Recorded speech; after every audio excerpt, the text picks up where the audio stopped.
Hello, friends and enemies, heroes and villains. Welcome to Epic Realms Off the Pod. It's the Not Podcast podcast. It's not a podcast, but it might be a podcast, but it's not a podcast. I am joined by amazing streamer extraordinaire and probably one of the most prolific moderators in our community because you moderate for fucking everyone.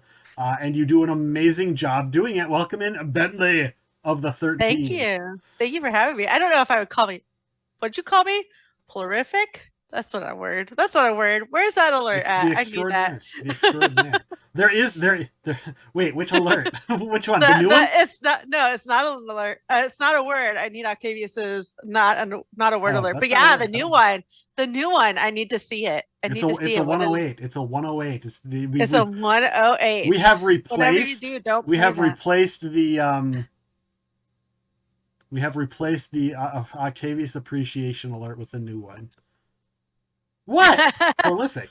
What do you mean? What do you mean you quit? It's a fine alert. It's fine. Everything because is fine it needed to be retired. It was so good. We need to reserve it for special time. It's reserved for Octavius Appreciation Day. So that is why. So yeah. Oh my goodness.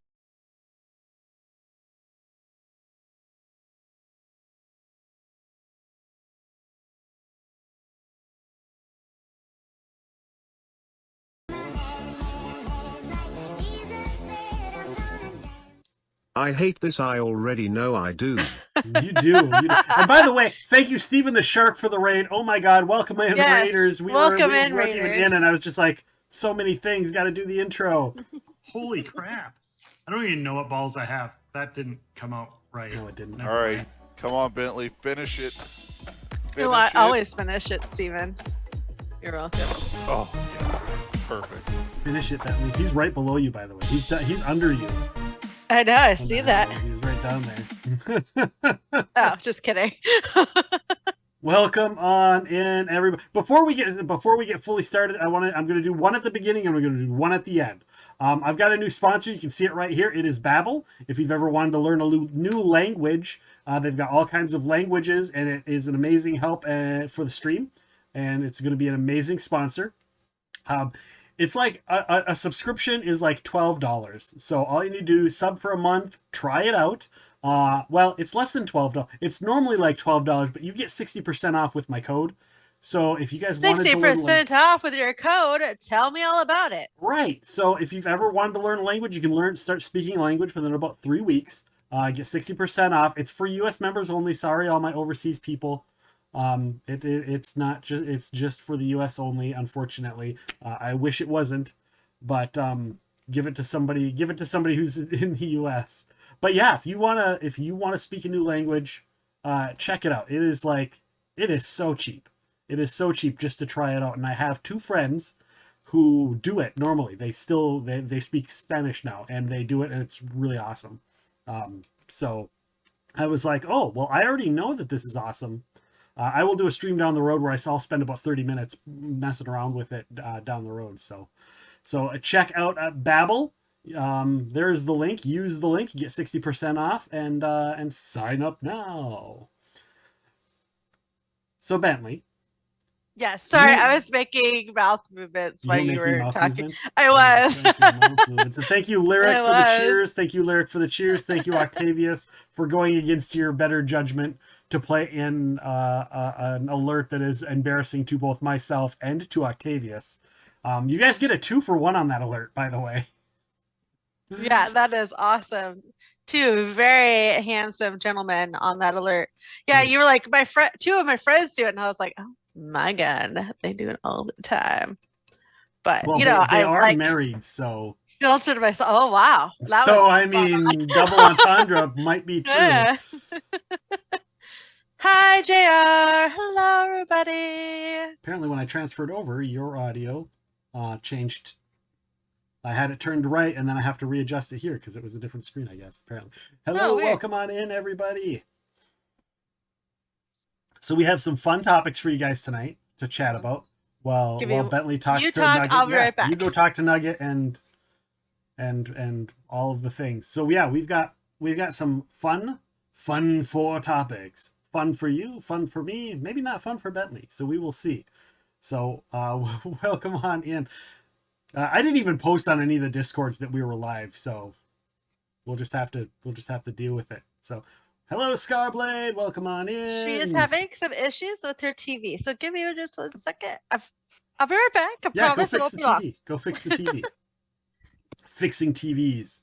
You know, you do all this pre-setup, and Yeah. you're like, yes, I got this going, and then it never fails. That something happens, either on stream, off stream.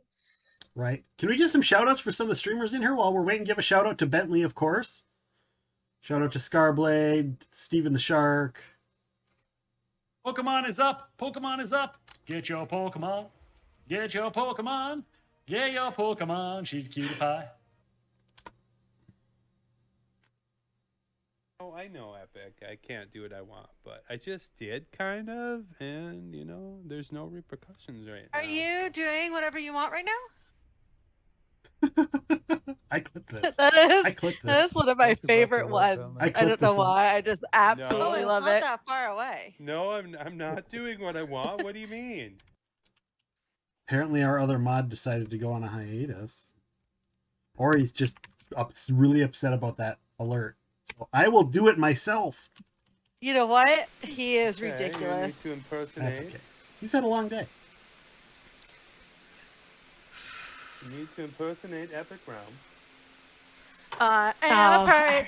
Yar, dibbidi-dee. In a British accent. No, I got it. Take your time. Guys, that's Octavius, blood take your drip. time. You You're do. good. You smell like other men. Probably had to pee or something. Yeah. It's okay. It happens. It happens. Aiden! Oh my gosh.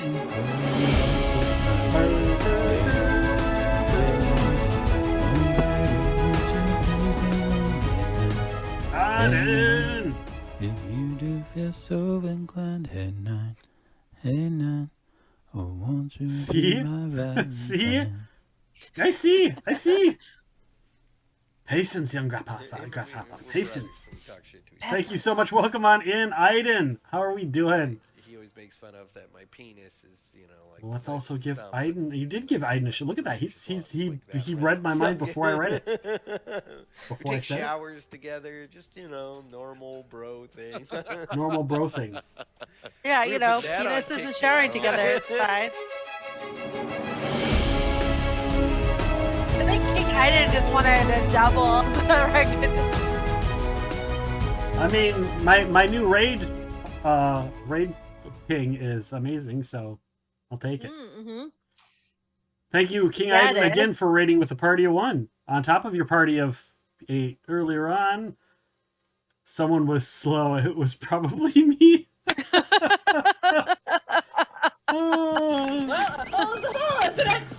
Oh my god! Part of me wants to go over there and do another one just for shits and giggles. Like, right? Just go. one I can- more. why not have a 3-fer, Why right? not have a 3-fit?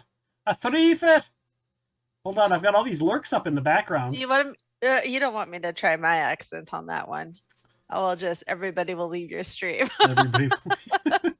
It's a weird, like, it's not bad. Yeah. It just has Look a at that. weird, like, It's you in a pixel stream. it is.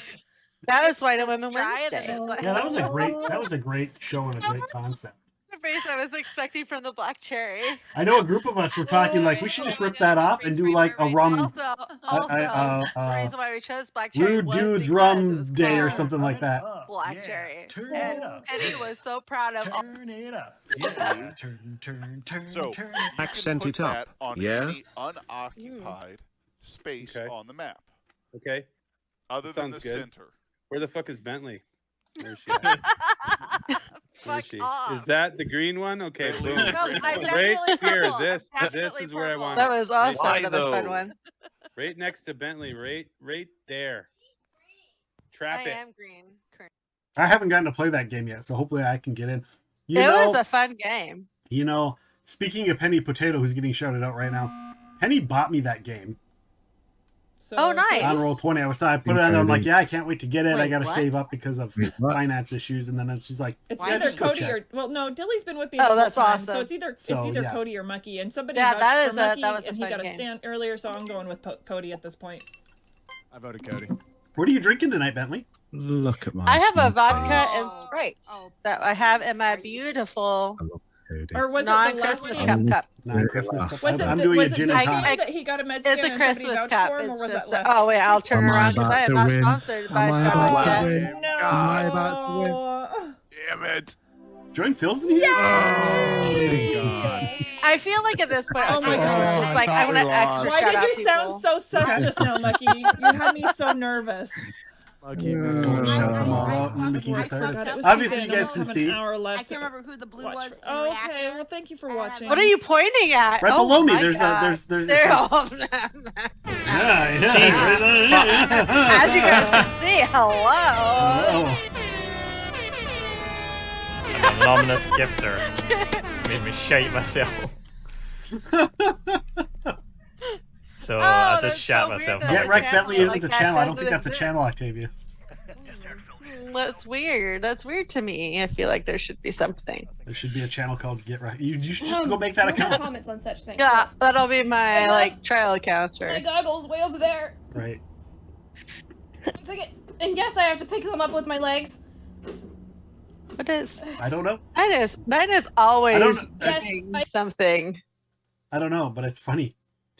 It's not. It's handling. It's an H. I don't know why that font has such a weird H.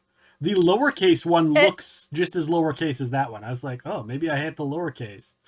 That is a weird one. That's the uppercase H Yeah, that's the uppercase. for that H. font. Yeah, it was really What weird. is? You put sandals on animals like normal. What is? Oh my God! Well, It's called shoeing, by the way. You shoe All a right. horse, not sandal.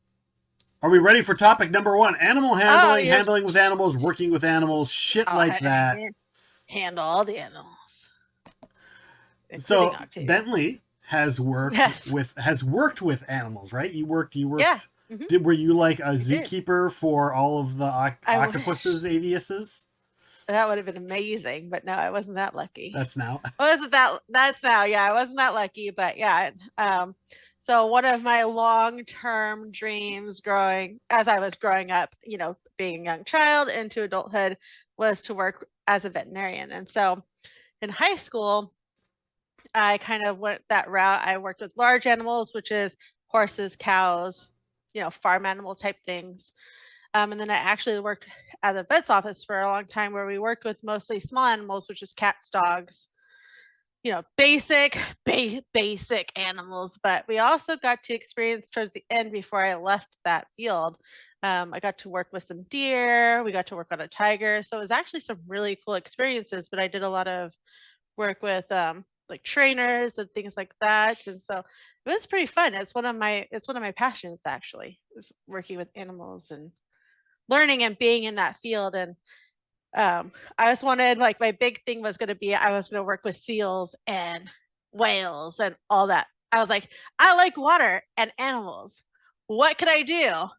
I can be an aquatic veterinary medicine person. And I was like, that's what I'm going to do. But, children and life, they got in the way. So clearly here I am. Here I am now. Here you I handle are. I everything. mean, you're still dealing with an animal named Octavius from time to time. So, I mean, Yes. you got to give him his shots and his vaccinations and tranquilizers when he's getting too wild. And sometimes his teeth grow and I gotta like saw them down Saw a little them bit down. with a horse file. It's fine. It's fine. Sorry, Octavius. I can't help myself. I can't help myself. I've already had all my shots. You have to like renew them every year. They're not just like one and done. I think he has enough of his Unless shots it's every day. rabies. He has enough of his shots every day. That's true. That is his regimen. He has a disorder, and that's how we keep him tranquil. Is Shot, with shot, shot, shot, shot, shot, shot, shot. How did you? And quitting is my job. By the way. Did you have a certain, like, were certain animals had to be treated and acted with differently? Did they all react to human interaction differently? Obviously, like, if they're afraid, because animals are dangerous. Pets are not, domestic or not, and especially when you're working with big ones. I work with big ones all the time. How hard was it? Like, was there a certain thing you had to learn? Like, well, with horses you have to kind of do this, but with with the Yes. tiger you just put it under. Yeah. You can't. Yeah, so working with a tiger was a way different experience than working with any of the other ones. We literally, if you were not a necessary member of the team for the tiger, you were evacuated from the building. Like we did not mess around. It didn't matter. You put it under you tranquilized it for transport.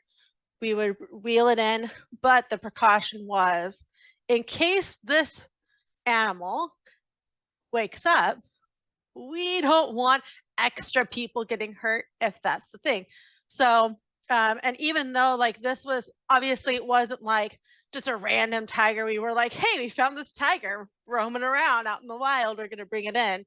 It was, we have this animal that's been trained to work on movie sets that we're going to work on. So even with that, predisposition, like they've already been around people, that precautions still need to be taken. So the tiger was always tranquilized before bringing it in, put under with a team of several people that could watch it and monitor it while we were doing the procedures and things like that. The tiger was never awake when it was in the office, for everybody's safety, including its own.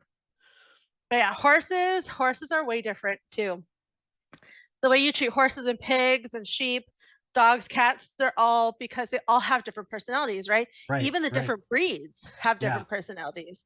So the way you handle one dog is not going to be the same as you handle somebody else's, a different type of dog.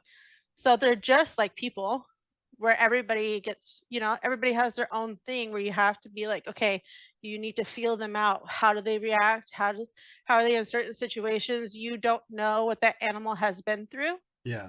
I was gonna say, even the same breed.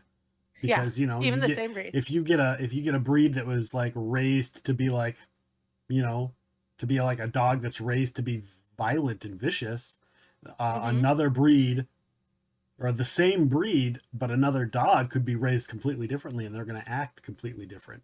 Or dogs that are afraid versus dogs that are like, oh hey, how's it going? Oh, you're going to give me a shot? Okay, like, go hello, ahead. hi. Oh, okay, hi, thanks. you can do whatever you want. It's fine. Yeah, and I saw a lot of that, right, working even with like horses, donkeys. Donkeys are the worst. Never recommend them. Do not turn your back on a donkey. They will bite your ass. Like, without fail, I always seem to have that happen to me. But yeah, dog breeds, especially, like we were talking about that. So we were on stream on Thursday Friday, playing World of Warcraft, and a lot of the conversation was talking about like something that happened with Juji and a dog. And we started talking about how like certain dog breeds are meant to do certain things. And even though those dog breeds, it all depends on the owner. It does. It right? totally does. So you could get this aggressive dog breed and have the nicest dog. Pit bulls get a bad rap. Oh yeah. Because most people... I always tell people, I'm like, pit bulls were bred to be nanny dogs. Like their purpose for being was to take care of children. Mm-hmm. Yeah. And people are like, what? No, they're a vicious animal. Pit bulls are the nicest dog. We would let them run around free as a bird. We had a couple that would just, they would run around and all they wanted to do is snuggle and love. And a lot more pit bulls are like that than not. Even like, I remember when I first had Yoshi, who's not with us anymore, but he was this little tiny, like 5-pound pug beagle mix. And we were walking around like PetSmart where you could bring in your dogs. And there was just this really cut, muscular pit bull. And I was like, ooh, it just had that look. And it was the most beautiful dog. But my dog was like, I'm going to go play with it. And I was like, how about we wait and see what this pit bull has been trained to do? Right. Is this a fighting pit bull, or is it, obviously if it's around other animals, probably not, but just the way it was cut, most pit bulls, they get cut for a reason, right? That's how they're being shown, because pit bulls don't usually have the sharp pointy ears. They have a long tail, they have floppy ears, they're super cute and adorable. Right. But I was like, oh, but this dog like laid on its back and let the puppy play with them. And most people don't, they see a pit bull like that and they have like a very biased attitude, right? Where they're just like, and I hate never that. stay away, don't touch me. Yeah, I hate that, But- especially against bully breeds. It's like, dude, it's the owner. 9 times out of 10, it's the owner. I will tell you, like, out of all the breeds I worked with, pit bulls were one of the nicest. Usually the smaller dogs, like Chihuahuas, were a pain in the butt because they have the big dog attitude. Like, I'm a big dog. And you're like, I could drop kick you. What are you talking about? But the views of Bentley are not the views of Epic Realms, ladies and gentlemen. No, I would never drop kick a dog. But you know what I mean? Like, that's how tiny you are. Yeah. Right? You're like the size of a football. I could go play a football game with you as the football because you're so tiny. Right. But not German Shepherds, I'm sorry. Dalmatians, I found people love them, and I don't know why. They are just one of the meanest breeds more often that I've come across. Really? And same with Great Danes. I've had some, there's nice to all of them, but I found that they were more vicious more often than they were nice. Yeah. I also noticed that because dogs, we talked with Octavius on his stream yesterday about some paranormal stuff, and I'll go into a little bit here, but dogs can sense, like, they sense emotion. They know what you're feeling, sometimes what you're thinking. And it's crazy because they know when you're like, that's a big dog that could hurt me. And they go, oh, he thinks I'm a big dog that can hurt him. Yep. Which means I got one over. So you have to oftentimes just you have to, even in your own mindset, not just your physical, what you look like, but mentally be like, yes, I should be afraid of this dog, but I can't let myself be afraid of this dog because they will know, especially the big ones. What are the big, the Mastiffs? I love those dogs. Like, I had a delivery to a place that had a Mastiff, and I walked in, and the dog comes out, and he's like shoulder height, like his head's up to my shoulder. I'm not a short person by any means, so his head comes up to my shoulder, and I'm like, oh, look, it's a puppy, because they're usually bigger than this one, and he's like, yeah, he is a puppy. He's a little big for his breed, but he was only like a year old, and he just wanted to play, and he was still like trying to learn not to jump up on people.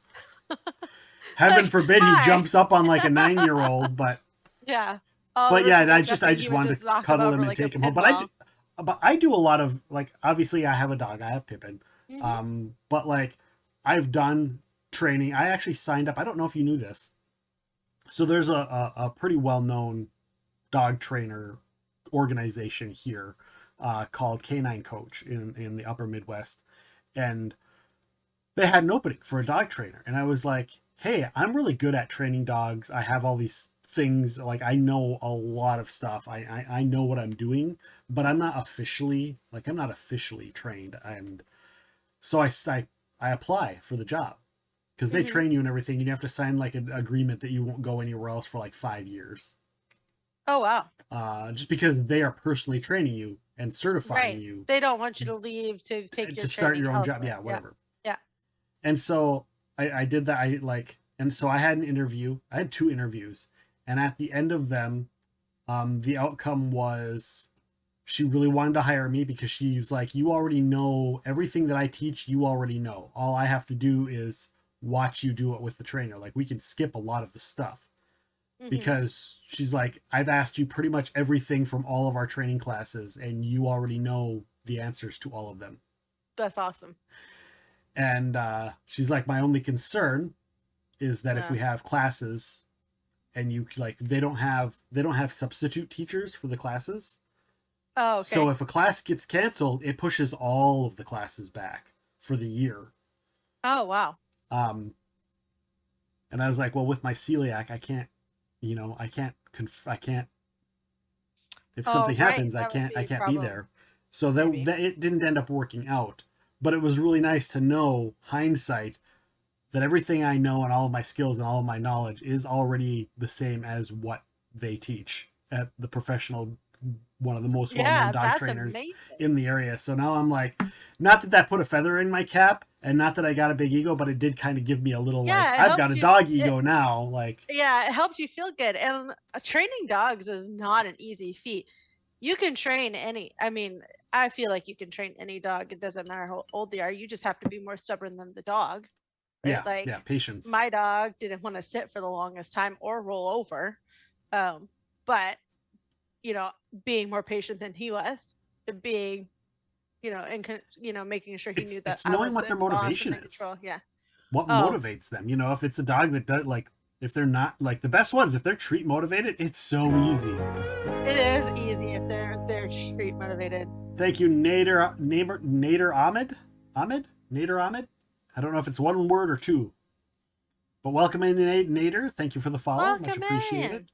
But yeah, where did you have to deal with any of the training aspects, or was it all like the medical side? So most of my stuff was medical.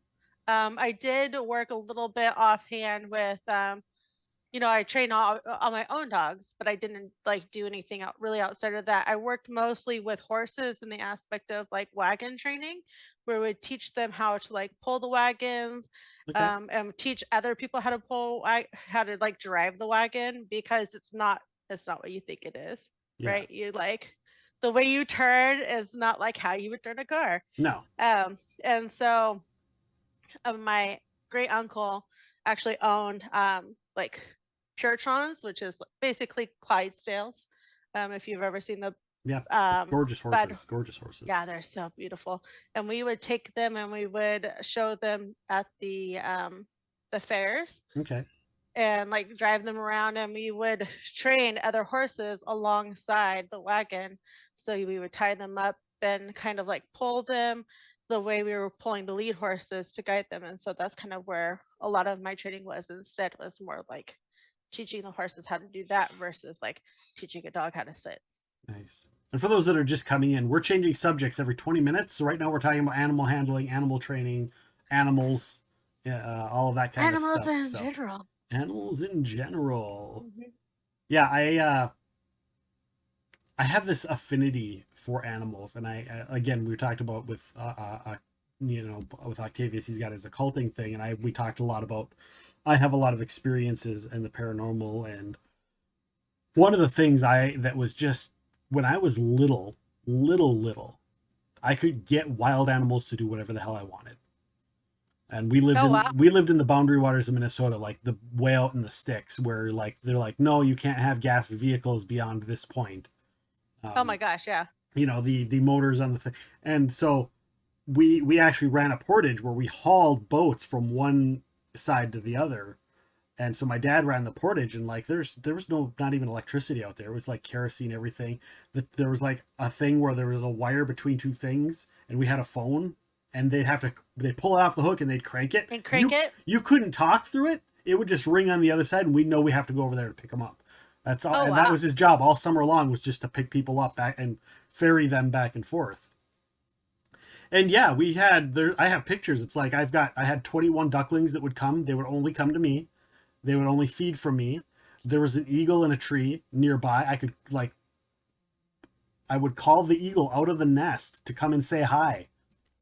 That is amazing. I love it's just that. crazy stuff. I want to have like powers like that. That would be so cool. There was a pack of wolves that my mom swore to God that was insane, because they came and they were surrounding the cabin we were in, and I was sitting there like, hey puppy, come here puppy, and they were like, oh hi, how's it going? And they like come up to me and sniff me, and I had no fear whatsoever. They didn't do anything. And then of course she freaks out and grabs me and slams the door, and they go off running.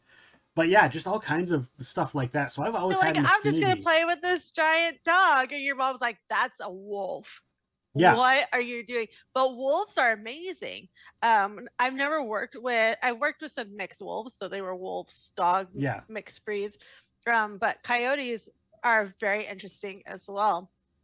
Very similar, and so that's really cool to like kind of get up and personal outside of the the controlled environment to be able to do that out in the wild. That's Yeah. really awesome. And I don't remember a lot of it. Like I remember the ducks, and I remember seeing the eagle, and I remember some of that, but I don't remember actually doing those things. It's all Yeah. like third-hand stories from my mom telling me, or my dad, and being like, "Do you remember when you used to do this all the time? I couldn't understand how the hell we'd be fishing, and you'd get them, like you'd call them, and we'd get a fish." Like I'm like, no, I You're don't. like, I don't know remember. how I Yeah. did that. And We, so I always want to like relearn, like, what did I have? What did I do?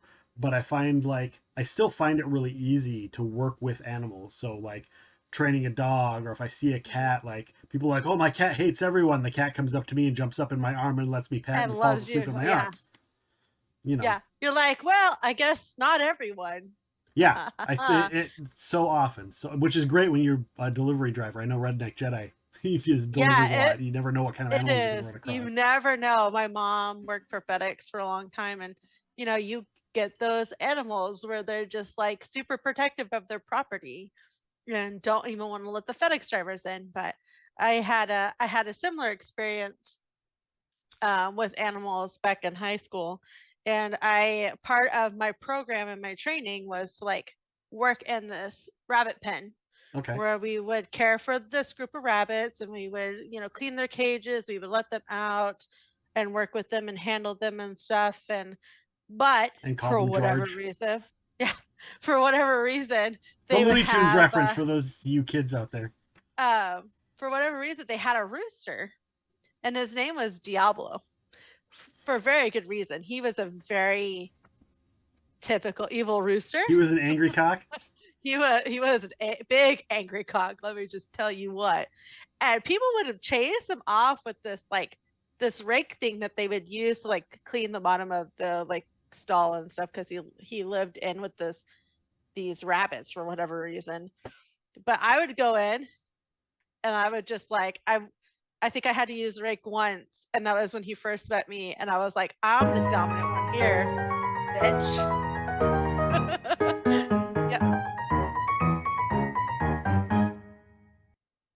All right. I was going to ask you, you work with chickens too, but time's up. I do work with chickens. Next, you know what, Octavius? Get wrecked. Get wrecked. Tiny dogs are always the loudest. Identity Crisis has a Chihuahua. Or some Chihuahuas are cute. So, especially when they have straight teeth. My current dog, he's a Chihuahua Poodle mix, but he lives up to his name. His name is Bowser, and he has like the mix of it where he has particular people he's okay with, and then he's just not okay with anybody else. But he lives up to his name. Attitude. He drives a cart and runs people over. Yeah, he does. He's like, meow. Throws turtles. He used to chase when I had Yoshi.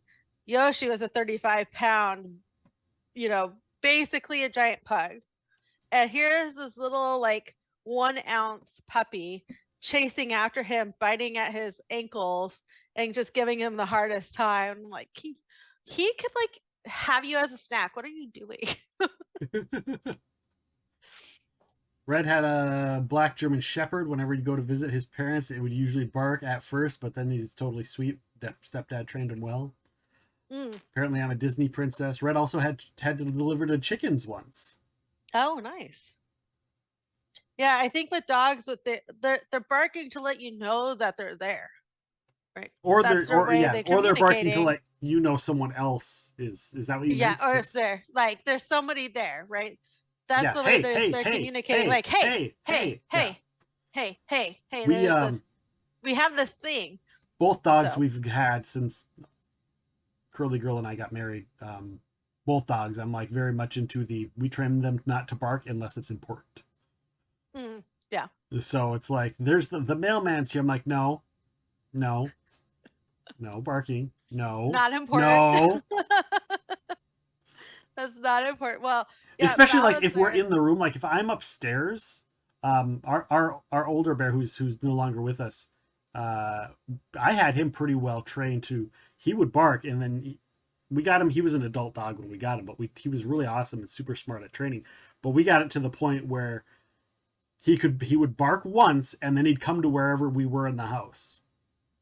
Oh, cute. And so love like that. I trained him. I was like, he would bark once and I would give him the command to come.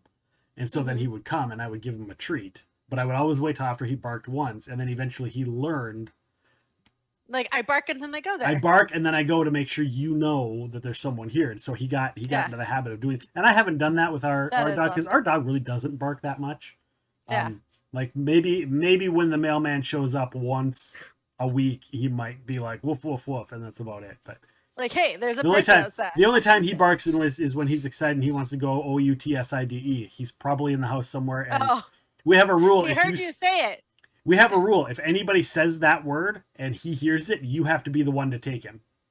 Oh my gosh. That's yeah. the house rule. So This guy's the same way. I can't say I have to say W. I cannot say it any other way. Otherwise, he's like, "We're going." you can't say I'm walk like, or you can't say WALK Yeah. or Nope. I can say W, and for whatever reason, he has not latched onto that, and I'm fine with it. But he will be all about it. Well, thank He will be all about it. outside. it's like- Outside. No. Damn it, he dead from screaming. Got him. But yeah, he will bark at like he thinks everything is important. Every sound is important. Yeah. So he hears something and he's like, "There's a person outside the door." I'm like, "I can hear them too. It's fine. Woof, woof, woof. It's fine." Yeah. But he'll growl more often than not. But it's really cute. There's a neighbor dog and he'll hear them bark and he'll bark and then they'll bark and I'm like, what are you gonna do when you meet this dog in person? Because you don't really like other dogs Right. very much. This one lady I delivered groceries to twice, she had a black lab dog called Anubis. It was such a sweet dog. Oh. Oh. Judy says, love "Is the this name, working? too. My text keeps being denied. Bad connection. I'm lurking." Sigh. Well, thanks for lurking, Judy. Oh, Juji. Juji, Hello. we miss you. Take care of yourself. Yes, we do miss Juji. Yeah, it's really fun and interesting to work with animals. I worked with a lot of like Lyrics that she grew up around quite a few like rabbits and chickens and stuff. I actually I had a rabbit growing up. I had a chinchilla growing up. My grandpa owned a farm. We had sheep, pigs, ducks, chickens, cows, horses. Obviously, I've worked with a bull before, so Yeah. it's so much fun to get up in there. You're doing animals are such amazing creatures, and if you show them love, they will show you love back. Did someone say snacks? Yeah, so Did snacks. someone say snacks? Did someone say snacks? I have to do it. I don't know how I'm You going have to to do do it. it. I don't know how I'm going to do it. Treat time. You are welcome, Pippin less than 3. We gotta see the star of the show. We're gotta talking see- about I don't even animals. have I don't think I even have the camera set up for that. So I'll have to figure that out. And thanks for getting. Sorry, Lyric. I don't know how I missed that your message there. Luckily, Bentley saw it and got it. All right, let me get the Yeah. door open. I'll go get Yeah, Pippin, and we can see. sure, We'll go see if we for can it. get I him got up this. on this chair here. I'm a professional. I'm a Yeah, professional. I got you this. carry the stream. I'll go get Pippin. Oh my gosh. Look at all those Pippin emotes. So cute. So cute. I love that. I love his dog so much. He's so cute. Hello, new friend. Let's see. Where are we at? I didn't scroll up. No, Octavius, bad job. Sensor said, "My husky Akita is super lovable if you're in his pack. If you're a stranger, he's very guarded." Yeah, he a lot of dogs are like that, where if you're not part of their like pack, or if they don't, if they see you lesser than, then they're more dominant than you. Right? So that's how they're gonna treat you. They're gonna be the alpha. Oh, there you go. Oh, Darius! Cute. I did have a chinchilla. His name was Gizmo. And actually, I ended up adopting him. My friend's parents had him before me, and they were just gonna sell him off to some place. And I said, "Well, I'm gonna bring him in Good boy. and raise him instead."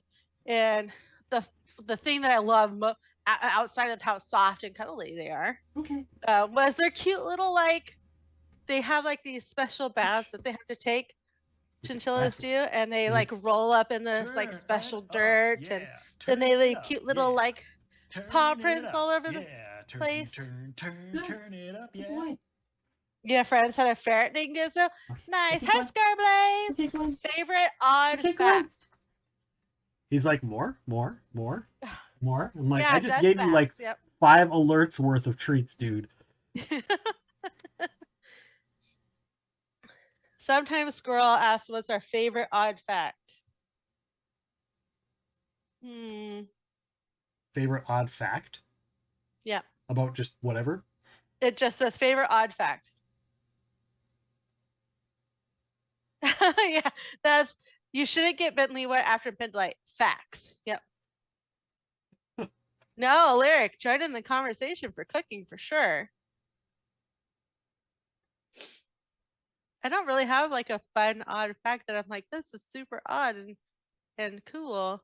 Yeah, I don't know. Thank you, Identity. Pigs have teeth when they're born that you have to like clip them. I guess that's like my odd fact. You actually have to separate them from their mother, or their mother will roll on them. And you have to keep them warm. We had a power outage one time at my grandpa's house, and we had to stay up all night because it was snowing to keep them warm, and we had specially made pens, so it kept the mother on one side and the piglets on the other, and we had to keep them warm and like wrap them up without trying to like handle them too much, so we didn't get all over like human nasty scent all over them. But Just trying to throw a filler let's question. try to That's fill all a right. question. That's fine. That's fine. Why do you get a TV set when you only get one? Or why do they call it a TV set when you only Why get do they one? call it? Yeah. Say weird. That's odd enough.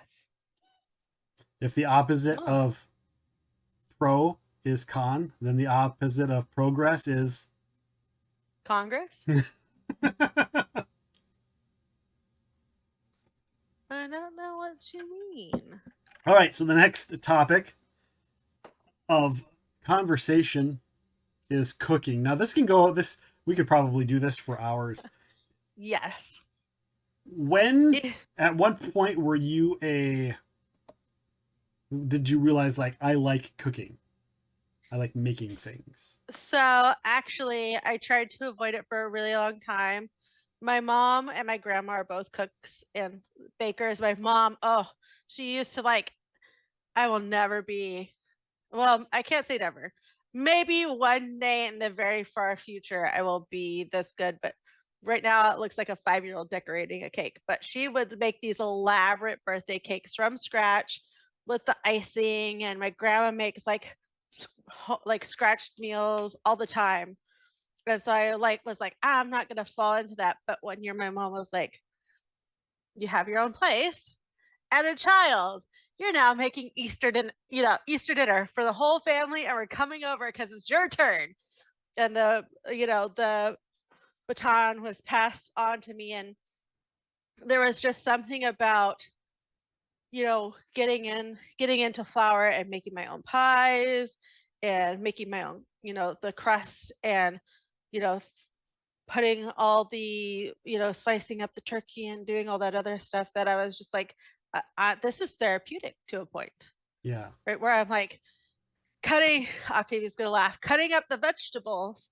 I was like, I would put on some music, I have my apron on, and I would just sit there and do my own thing in my own world. Literally, the kitchen was closed off. No one else would try to come in. I'm like, get out! You're in my space. Leave. Don't touch anything. Even my mom, she was like, do you need any help? No, this is my space. And I just sit in there.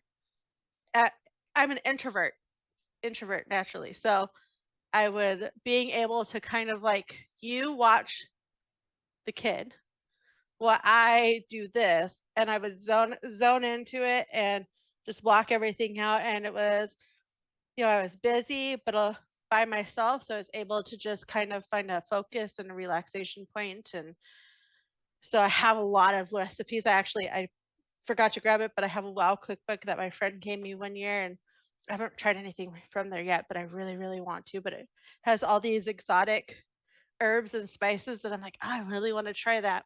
Yeah. And then being able, like, it's an art, I feel like. So you put all this work into it and you try it and you're like, oh, this came out so good. And then when other people are like, you did a great job with this, like this is so delicious. You know, my mom, that was a huge compliment. She was like, you do this all the time now because you did such a great job with it. And so that was it for me. I was like, the kitchen is my kitchen. Like no one else gets to cook. There's in something here. to be That's said it. about the calming effect of being able to cook. It's almost therapeutic. Yeah. Like you said, it's like an art form, and it is in a way, and in other ways, you know, depend, like you make mac and cheese, craft mac and cheese. Is it an art form? No, not really. But I mean, but you can put your own twist on macaroni and cheese. yeah, you can even make if a you homemade, make like it- you can make a from scratch mac and cheese. Well, It's- even the box form, I Yeah. feel like you can add, you know, and I'm sure cream cheese. people do this all the time. Cream Yeah, cheese. you add in your own little things to the macaroni and cheese. It doesn't matter if it's box. You add that in. You're still creating something. And I feel like I am such an, you know, I loved music growing up, and I loved, like, I've always wanted to do art, but I'm not very good at drawing. You could tell by the way, like, I ice my cakes. I'm terrible at it. I have Right. no sense of anything when it comes to that. But I get to create things with my hands when I'm making food. Yeah.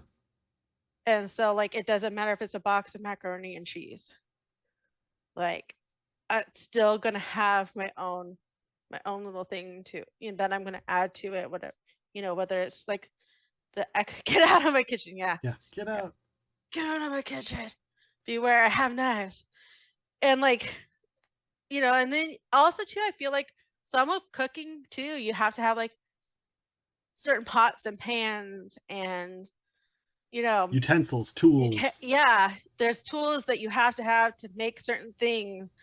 Even I'm gonna actually go to the store after this to pick up something for tomorrow for, you know, our stream tomorrow. We do taco Tuesdays, and I've made every recipe from scratch that the community has given us, including the one that Steven did, his fish tacos. You know, we made the pico de gallo and the tomatillo sauce all by hand when we had his. And it was just, you know, even then, I'm sitting there and I'm like after work chopping away, trying to get this done. And I'm trying to get it all done within a time frame. But even then, even when I'm like trying to work fast and doing it, I'm still like, this is calming me down before stream. This is, Yeah. you know, all of my everything else goes out the window. I look at the time and I'm like, oh, I have 30 minutes to get ready. Right. What happened? Yeah. I got lost in the cooking. I do that too. I was growing up, like my mom was a chef, and she, like, her thing was, I need to feed people. That's like, that was her form of like love. That was her love language, was feeding people. And I was always just like, it's food. And I only kind of saw a little bit of that because I was a kid. So and especially there were certain times in our life where we didn't have a lot of money. So it's like, Mom, I'm hungry. And she'd give me some god awful ham spread stuff that they get in the deli that's like 25 cents for a bucket of it. And I'm just like, oh.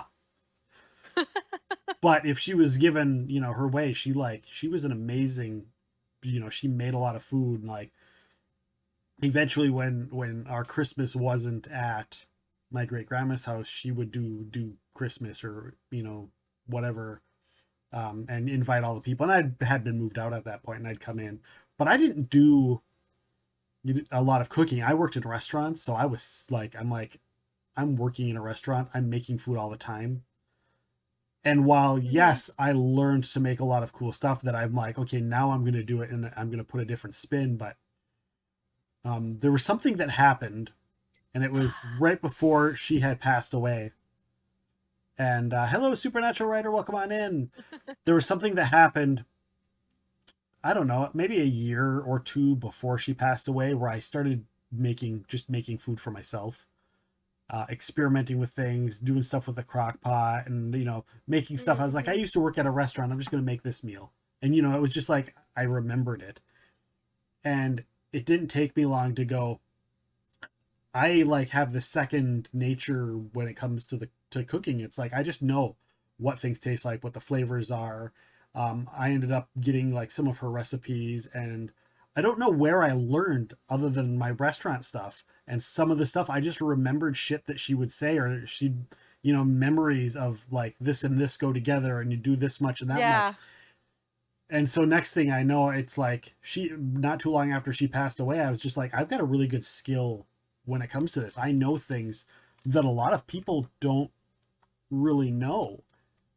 And of course I cook a lot. My wife was more of the baker. I was more of the cooker. She's become a lot more of the cooker as well in the last couple of years. But Well, I'm sure like cooking.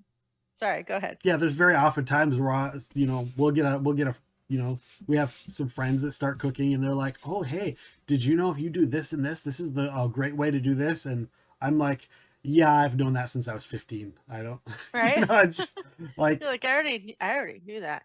Yeah, I was gonna ask. I was gonna say, I'm sure that also cooking now for yourself and learning how to make all that stuff helps you out a lot with all the stuff that you have to deal with outside of. with the celiac. Yeah, actually, you know what? Now that you Yeah. mention that, I think that is where the cooking for myself came from, because I couldn't trust anything, so I had to deal with my own you're like, ingredients. is this really clean? And that is Like- at about the same time. That's about the same time that all started to happen, and I never really thought about that. So yeah, that really does.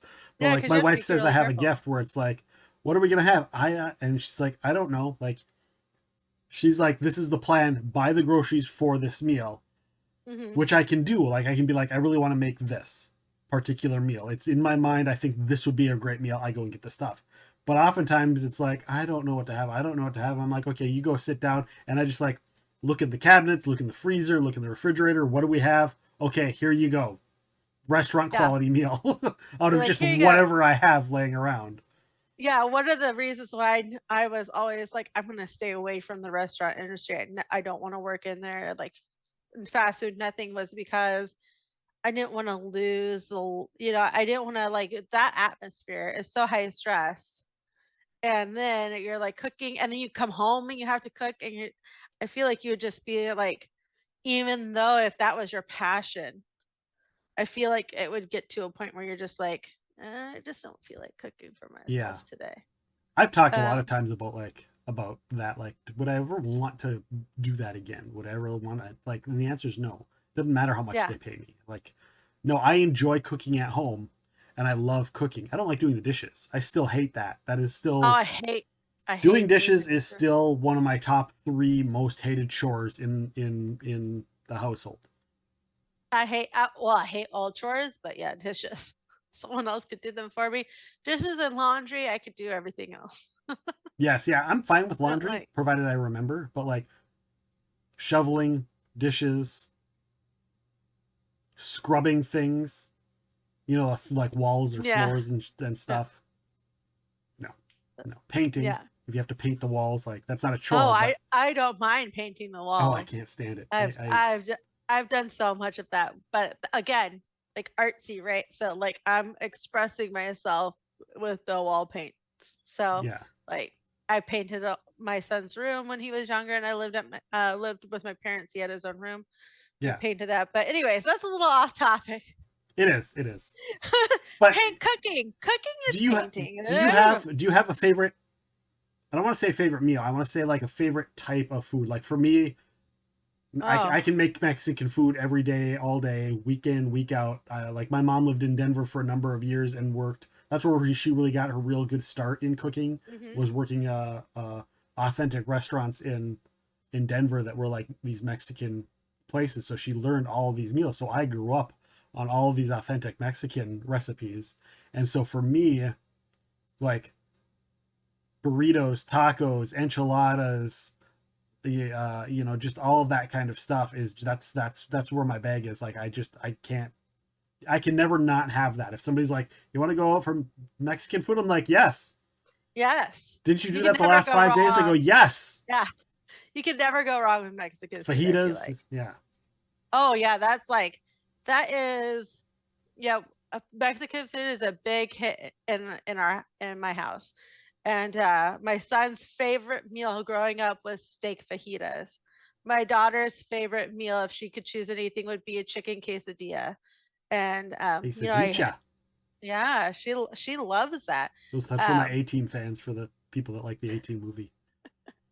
And so but for me, like, I can eat almost anything with chicken in it. Chicken's one of my most favorite like meats. Is I really like chicken quite a bit. So there's so many things you can do with chicken. You could do so much with chicken.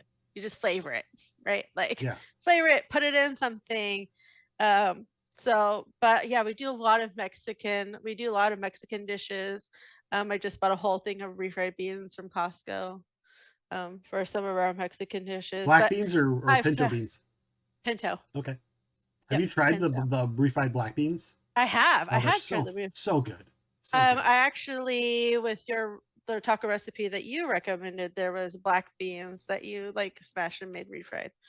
So we had those, and I love that. Refried beans is one of my favorites. I love refried beans. Is there any other type of food? I will tell you that one of the things I do try to stay away from is I like some Italian foods, but I try to stay. There's too much pastas for me and those dishes usually. So I'm like, not really a fan of pasta. I don't know where that came from, but I'm like, I'll eat pasta sometimes. Chicken Alfredo I can do. I've got a killer chicken Alfredo recipe that I made. Ooh, killer recipe. I will love to try it. But see, like I was like chicken Alfredo, I could eat that. But my wife's got an amazing red sauce recipe too. Oh. You're gonna have to share those with me. I'm excited. I'm excited to try them. Yeah. But there's not really anything that I'm like gonna turn down. Yeah. Really, I will try to teach my kids so we don't get pigeonholed. Try anything one time. If you don't like it, you don't have to keep eating it. Yeah, and then try it again like 5 years later, because your tastes change, especially for kids. Because you never know. Yep. Because kids' tastes change all the time. Here's what this. They like. Yuck! I hate this. When you liked it yesterday. Like yeah, exactly. Nugget does that all the time. I'm like, here's this dish I made last week. I don't like that. You ate the whole thing last week. What are you talking about? You don't like it. But they also kids want to like pigeonhole themselves, right? They want to like, I want to eat this all the time, right? And I don't want to eat anything else. And so like, okay, we're gonna try something different, and you're gonna eat it. And one of the things was we tried some spicier foods more recently, and Nuggets never liked spicy-ish foods. And we tried the spicy dishes. She was like, this gets a 10 out of 10. And I was like, but it's spicy. Oh my gosh, I never want to try those. But I started adding like more chili powder into things and like trying to amp up that so she would kind of get used to some of that flavoring. And so, yeah, outside of like Mexican foods, I don't really have like anything that's like a go-to, like I have to eat that, or whatever. So we do a lot of the kids really like burgers, so we do different types of burgers all the time. Bacon burgers is a really big hit with bacon inside of them. Yeah. And then bacon on top. It's a heart attack waiting to happen, but it's fine. We started learning to cook more with turkey, like ground turkey, because my dad's heart attack. Yeah, my dad had a heart attack, and so that's one of the main things he was eating. So it was a scramble to find out like what dish can I make with ground turkey. What can I make that's more healthier choices, especially when he's visiting. Yes, chili. We do sometimes use ground turkey for some of our taco Mexican recipes too. Oh, that sounds good. Yeah. I highly recommend adding into the Taco Tuesday channel your taco recipes so I can try them. Yeah, everybody check out Bentleigh13's stream and Discord if you have taco recipes for their Taco Tuesday. Yeah, go ahead and fill it in there. I love breakfast food. Omelets.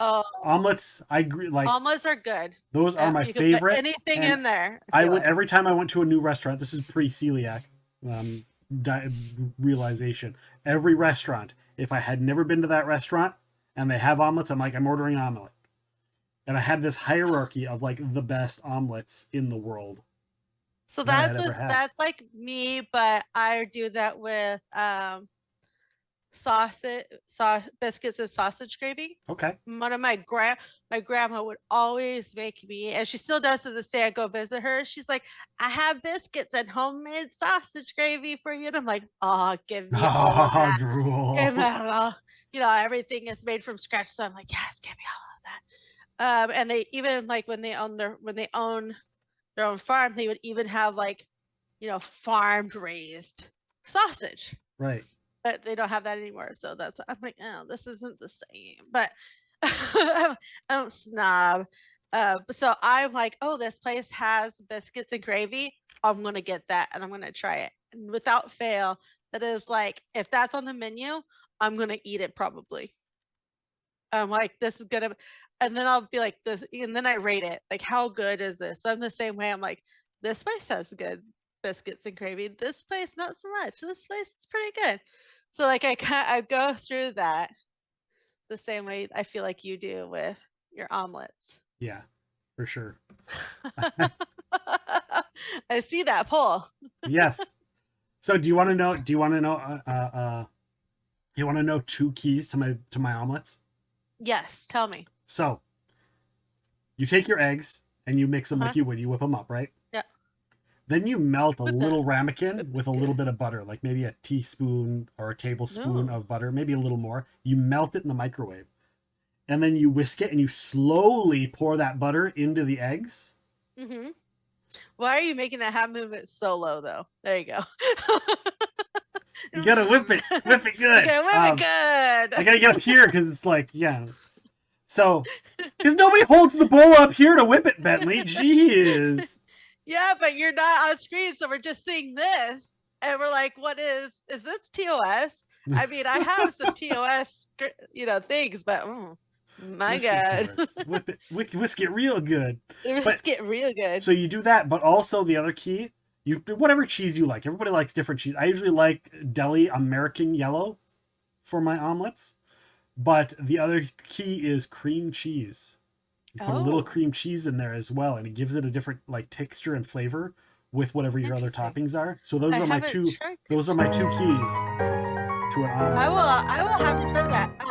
Scarbly wants to know: do you add the butter to the bowl or to the pan? To the bowl. You pour it into the mixed eggs while you're whisking the eggs, and then you pour it in. And then you put it into your hot pan. Yeah. Nice. And then whatever you do for your pan, because everybody's pan's different. I've been using, we have a flat cast iron pan. Oh, I love cast iron pans. And I'm like, the non-stick pans are always, when they're brand new, they don't stick. But other than that, yeah, it's ridiculous. Yeah, lots of time. Did you ever think, and I know, and I'm going to scroll back in the chat here. Did you ever think that you would, want to like open up a kitchen or a restaurant or work in the, not work in the industry, you already said that, but like open your own place and run one? There was a time where I was like, I could probably do this, but then it's tough too, because there's so much that goes into it. It would have to be just me for a really long time, I would feel like, until I got myself. So you have to like get yourself out there. You have to make your food known. I feel you can't just open up a business and then be like, I'm magically profitable. Look at me. Right. Sure. So it was like, I could do that. I could have my own restaurant, like a little mom and pop shop. But then like, I'm going to have to like make food for people to try. There's going to be a lot that comes out of my pocket right away. I'm going to have like what's already around me, right? Like, am I going to open up a Mexican restaurant around other Mexican restaurants or in a town that's full of them? Probably not, because I'm going to have a really high competition base. Yeah. It is not easy to do stuff like that. I have a friend, I actually used to work for her husband running some of his franchises, and she now owns her own bakery, but she was always going to farmers markets, giving out free cupcakes, trying out like seeing what flavors worked and what didn't. There was so much time and effort that she had to put in, and it took years and years and years before she was even able to open up her place. So why I thought about it, yes, but was it feasible for me? No, Right. no, it wasn't. Right. Not with everything I had to do to get it up and running. Red says he's pretty good at making salsa. I like making Salsa's salsa. good. We do a lot of canning as well. Salsas. I got like a couple salsa recipes. I got it's a pineapple mango fatali salsa. Ooh, that sounds That's just, it's to die for, but it doesn't last as long as the other salsas because the sugar content is a little higher. right. So- That tends to go bad faster. Of course, hello again, Supernatural Writer. If you're still here, we said hello when you first came in. We were in the thick of it. But welcome on No, we in. weren't. Thanks for being here. Pokemon, all the Pokemons. Having kids with tons of food sensitivities forced me to learn a ton, much more than my food science degree. Oh wow, I didn't know you had a food science degree, Lyric. I'm not surprised. I'm not Lyric's- surprised, but yeah. I'm not surprised. I've had Lyric's food, and it is delicious. Yeah, I heard It she got was- naked for you this weekend. I mean, baked for you yeah, this weekend. yeah, both things happened. I just ate it off of her. It was fine. It was fine. I was like, this cream cheese frosting is the best, especially off your. Moving on, that's not supposed to go beyond the restaurant. Sunstrider, I'm so picky about my pots and pans. I have trouble letting anyone else do the dishes. Yeah. So yeah, some of those pots and pans you have to be really careful on. Some of them are not dishwasher safe, right? So you have to hand wash them, and they have to be hand washed a certain way. Cast iron skillets get treated differently than just a Walmart skillet does. So you have to, I think that's why I love my cast iron skillet. yeah, Because I don't have to wash it. yeah, you don't have to wash those. You can't. You're not supposed You to. have to well, you can clean them. You need salt, basically salt and water, and that's Salt, it. You oil. don't really do. Yeah, you don't really I've got do much outside we've of got that. metal scrubbies, but I know a couple people have chainmail scrubbies for their cast iron pans. But yeah, I usually what I do when I really want to clean them, I put water in there and then I boil the water, and then I scrape out yeah. whatever is there with You like scrape, a yeah. steel spatula or a steel scrubby, and then I oil and salt and do the And treat. see, you treatment. can't do that with every pot and pan either. No, you If can't. you're too rough on some of them, you'll take off Yeah. pieces of the pan, and then that changes how the heat. But I the cook pan so gets often heated that and it's how like it cooks. I cook so often that's like a non-stick pan. I'm like, I just cooked a meal and now I have to wash it, but I'm gonna cook something with it again in like 6 hours. Yep, I just wipe it down and Yeah. then reuse it. It's fine. It's really hard because I'll go a week if I do that. So I have to so that's why the cast iron pan's like quick, clean. It's good because it's a cast iron pan.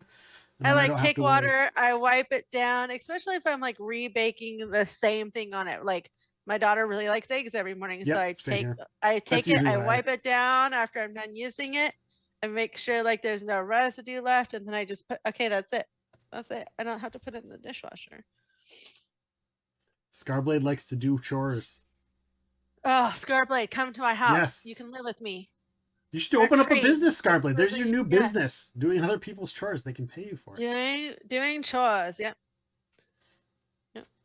Red loves Mexican food. Getting tamales for some Mexican lady in a food truck is a wonderful Oh. experience. Yeah, the food trucks where they're like Those homemade. are so good. Yeah. It's weird though. So I had a food truck next to one of the places I ran, and I always knew what the food was going to taste like based off of who was there. If the lady was there, I was going to get really good mouth-watering food. If it was a guy, the food was still really great. I don't know what the lady added or what she did differently, but I'm like, You added but love. he was like, I was like, "Oh, yeah, probably. And he was just like, I'm just a man cooking. It's fine. What's that supposed to mean? I'm offended by that. I mean, not all men do that. But some men do. They're just like, I have to cook, so that's what I'm doing. I'm skipping over all the taco soup things, by the way. Taco soup. Stephen the Shark made fried rice with chicken.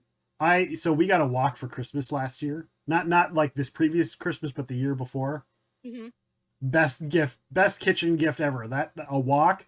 I have made so many different meals with it now, and now like that type of food, I like, because it's, you know, is it Chinese, is it Thai food? It like bridges the gap, but that genre, wok food, I'll just call it that, wok food has been one of, like, it's now like probably second in my second to the Mexican food for what the amount of stuff that I cook, because it's so easy. It is so easy, and it's so delicious. Yeah, it is pretty easy to do. One of the things I haven't learned how to cook yet that I really want to do is learning how to make sushi rolls, and that is an art. Yeah, because you got to get the little bamboo table mats, basically, but to roll them out. Sticky rice, and you got to have it all, and you know, everything has to be in its place, and it has to be rolled a certain way, and oh my gosh, that's one thing that I haven't learned how to do yet, and I really want to in the future take some time to learn how to do that. Red likes breakfast burritos and was really picky as a kid, but he'll still try everything. One of the favorite things that I like to do with leftover steak is I cube it up and I make it into a breakfast burrito. I do make omelets. Eggs and I make a steak omelet. Make omelets? Steaks, green peppers, red, yellow peppers, onions. Omelets are good too. One of my chorizo meat if I can, or spices. I'll add some spice to it. Yeah. One of my weaknesses though is tortilla shells. So if I'm like, oh, a tortilla shell, I'm just gonna heat it up and eat it. Put a little bit of sour cream or a little bit of butter. I can only do corn tortilla shells, and those aren't necessarily the same. Like and corn tortilla shells, people don't realize this. Heating them up, you have to do it differently based on the corn tortilla. Yes. Some you have to heat up in a pan. Some they'll fall apart if you do that. Some you have to put them in like a toaster oven. Some you can't do that either. Some you pretty much can't put any of them in a microwave. But yeah, heating them up is just such a pain sometimes. But if you can get it right, a good corn tortilla, and some of them you don't have to heat up at all. Some of them they're just perfect as is. You just eat them. My favorite is flour tortillas. I'm allowed to eat those. Sorry, Epic.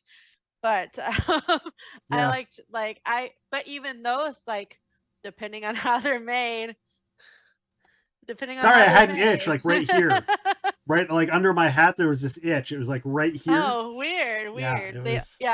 The flour tortillas all heat up differently too. Like you could try to put them in the microwave, and some will heat up fine, but others will just be like, "Why is it sticking?"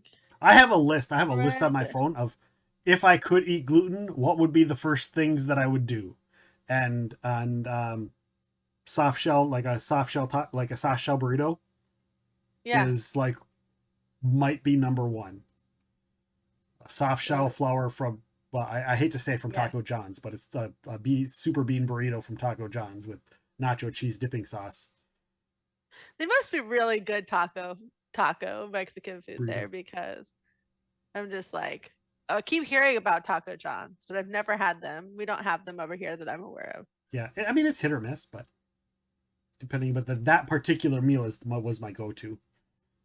Stephen the Shark loves doing French omelets. I think I missed somebody. Oh, your eyeshadow is on point. Oh, thank you. Your eye makeup is on point. Whisk it for us harder. And the bowl. I'm thirsty now. Yeah, Stephen likes making French omelets.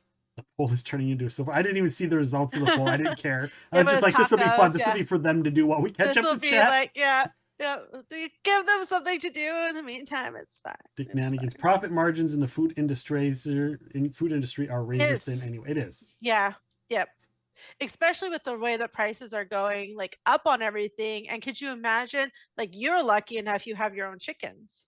Yes. But could you imagine trying to get your own eggs right now as a restaurant owner, if your thing is like, most of my stuff is egg based or has some sort of egg in it? I'm concerned because we need to add a couple of chickens to our flock, and I don't know how easy it's going to be this summer. Oh, yeah.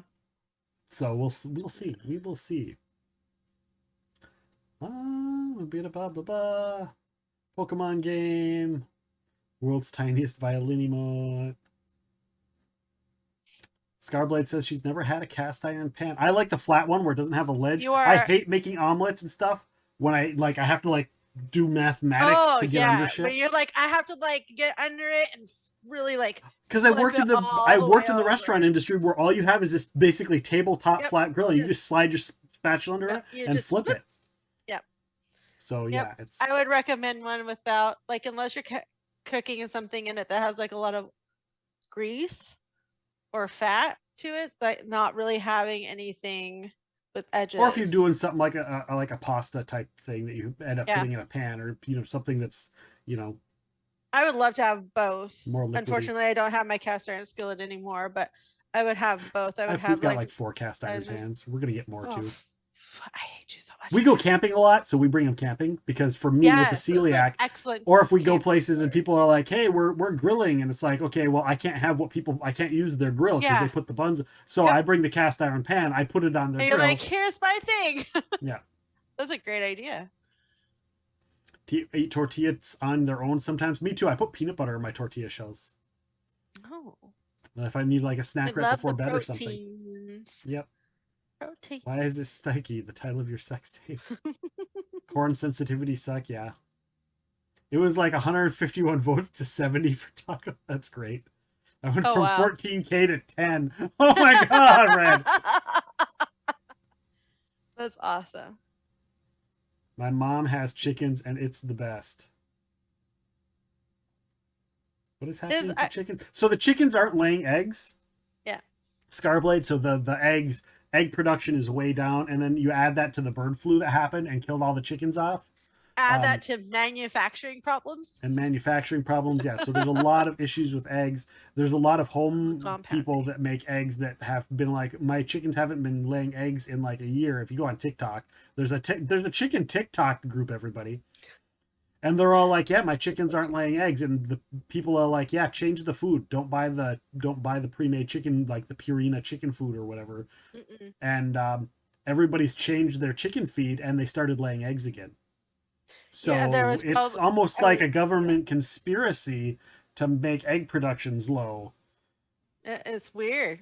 It's really weird. And isn't that interesting too? Like, you changed the way they were being fed and they went back, like their habits changed based off of what they were eating, right? Yeah. Based off of their intake. And that's the same with people too. Like, yeah, depending on my intake, I poop a lot differently. Yeah. You can also feel bad too if you're putting in a lot of junk into your body. Your body starts to also not feel very good and not be the same. You get that's where we get like overweight and diabetes and all these other health issues. But when you start eating healthier and putting in the good things into your body, you start, those problems can go away and not be an issue anymore. So it's kind of interesting that something like that was happening with the chickens. And yeah. Lyric says it wasn't just the bird flu, it was the fact that farmers had to cull entire flocks instead of being able to just deal with the infected birds, so they lost their entire life. Yeah, Yep. And on top of that, Yep. during the pandemic, people weren't going out and buying groceries and stuff because they were staying home.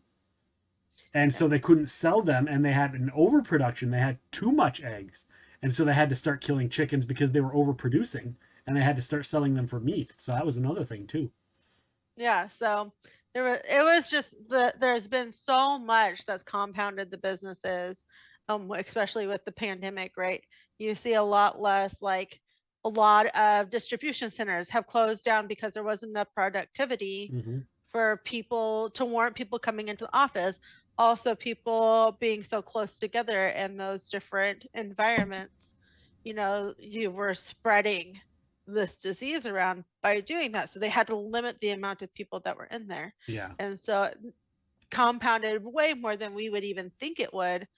And not everybody goes, oh, chickens, are being affected by these plants not being able to manufacture and produce certain things, but it's affected everything across the board. I feel like I need to do a chicken stream. Just set up the laptop and camera and just put it in the chicken coop and just like please. You can watch them all day.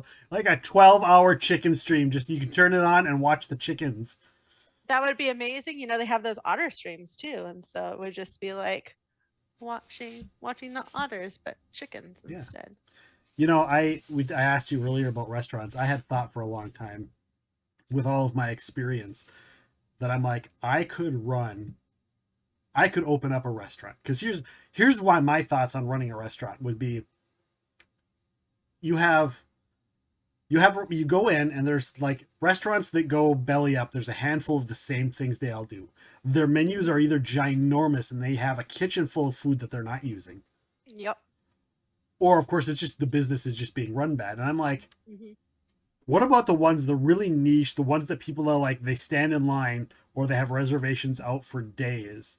What are they doing? It's like, well, they go, we have 4 meals or we have 5 meals that we are freaking fantastic at, that people will travel to have this meal. And we only have it available for this long, or we only have so many meals available. And I'm like, you could literally go, okay, plan for 30 meals of this and 30 meals of this. And when you're out, you're out. Yeah, and that's it. And that way you don't have any overhead. You don't have any extra stuff. I'm like, and I could just make it a celiac. It'd be like a celiac rum bar restaurant. And I'd just be like, I just pick like my 4 or 5, like, you know, best meat recipes that I have. And that would be like, you have a specialty niche, right? So it would be like, I cater to celiac, people with celiac disease. And not every restaurant does that, right? So you're going to have people that really are going to go, hey, I have this. I can go to this place and know I'm fine. No matter what I eat there, I'm not going to have a problem. There's no cross-contamination. There's no nothing.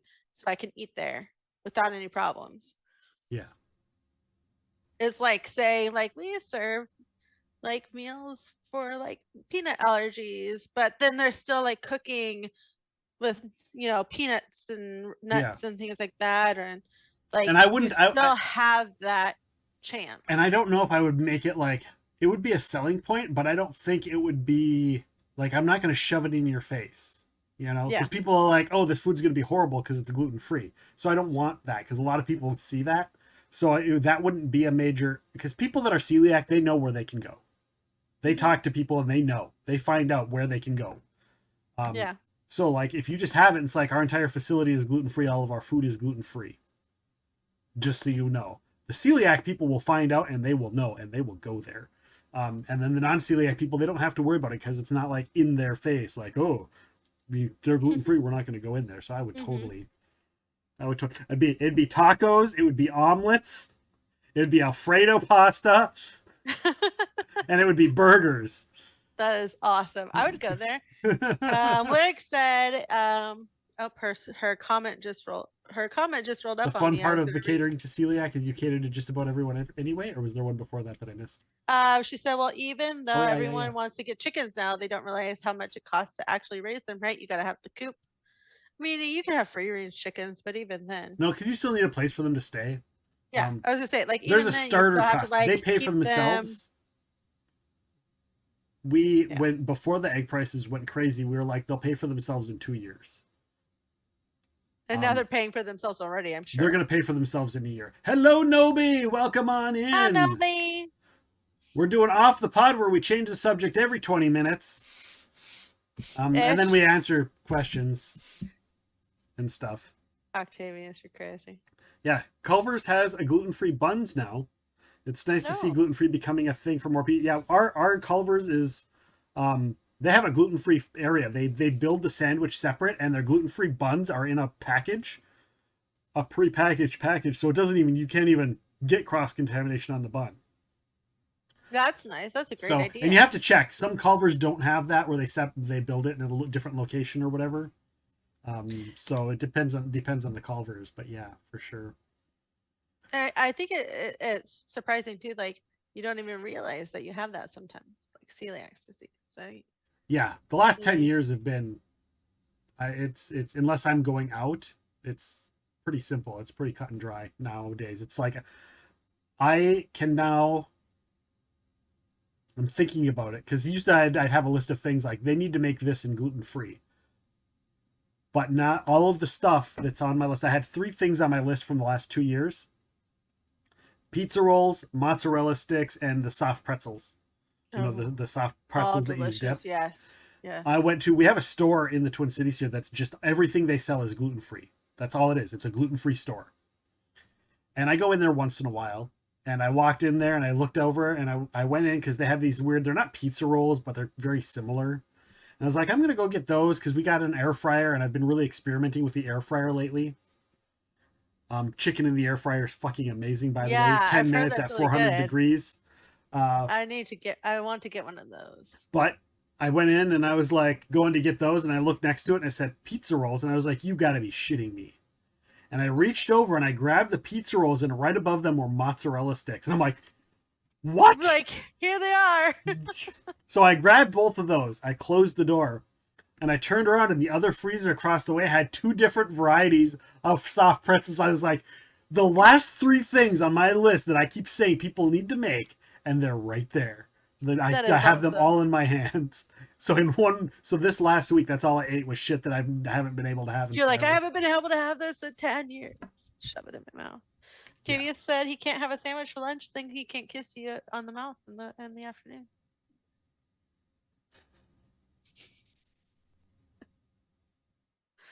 How do you feel about that? To know that he is very careful about what he's eating. I'm glad. Just for you. You got to be careful though, Octavius, because even if it's like when it gets in your beard and then it gets in my beard, yeah, problems. So it becomes an issue. So, speaking of running restaurants, yes, you have a little bit more experience on just running businesses, and I know that this is also going to apply. This next conversation is going to apply to a lot of the people in our stream, because running a stream is a business. Yes. Or at least you should probably treat it like that. But you worked in businesses, you worked for businesses where you were running businesses. Yes. Yep. Tell us what's kind of some of the big like things that you're like, most people don't realize this is something that needs to be done. I think you would think that this is like, oh, that makes sense. Why don't more people do that? Positive input. A lot of people really like, I'm boss lady for a reason, right? A lot of people, they don't really see, like we were just talking to, like what you put into your body can either make you feel really good about yourself or really bad about yourself. The same thing with businesses. What is happening? That was really dirty. Sorry, go on. Which part? Putting stuff in you, it makes you feel really good. I wasn't even in that mindset. Oh my god! Wow, fucking wow. I put this in me, and it makes me feel really good about myself. It makes it feel really good, and you take it out, and then out, and in. Anyways, sorry. So I don't think people like really realize, like, when you're dealing with yourself or dealing with other people, that you want to create like a really positive atmosphere, right? You're dealing with other people all day long. Some people are not meant for that, right? Like me. I have to find ways to help myself people all day long. Right. Because it drains me. At the end of the day, I'm like so wiped, but I need to not feel that way because I'm also a mom and I have to people when I'm at home too. So a lot of positivity, surrounding yourself with a lot of positive things, creating fun little things to like focus on or try to achieve. I felt like I'm gonna toot my own horn here a little bit. I'm really sorry if it comes across any other way, but toot it real good. Sorry. I used to work for Radio Shack. I worked my way up really fast. I even went on maternity leave, and when I came back, they were like, "You're gonna be an assistant manager," and I was like, "Cool." I have no experience doing anything remotely close to that. I was in training for 2 months before I went on maternity leave. And so, but after that, I ran really successful stores for Radio Shack. And they were really surprised, and they ended up closing mine down eventually, but I ended up running 3 of their stores at one time. They asked me to keep me on, and then I ended up going over to a franchisee, but where I also ran 3 really successful stores for him. And I feel like one of the things that really kind of brought me out helped me be successful is that I didn't focus just on sales, right? Everybody thinks like, I have to sell this product to be successful. Right. And that's not always the case. There's more to your business than what you're selling. You know, it's 100% about the people too. Either the people you work with, the people you're, you know, working for, yourself especially. So having that positive exchanges, even when negative things are happening, has really helped create an environment that people wanted to be in and be around and come to. Like, I know everybody here has had a terrible experience in one way or another dealing with customer service in some way, shape, or form, whether it was you being the person that was supposed to be dealing with the customer, or a customer just having a really bad customer, you know, person that they were working with. Yeah. Do you want to go back to that? No. I mean, I don't. Why would you want to go back to a negative situation? Right. And negative breeds way faster than positivity does. Like, people are like, this was a terrible place. Review. Like, that spreads so quick because they want to tell everybody how terrible you were.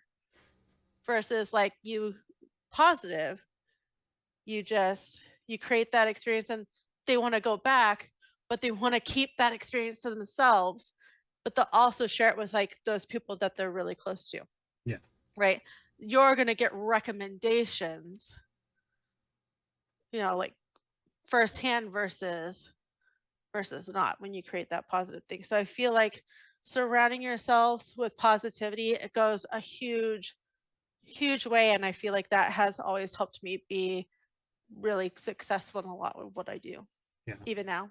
I think if you're running with if you have employees or you're a manager running employees, they like, yes, you have people higher up that are like, you need to do this, you need to do that. You have your list, your pile, it's piled on you.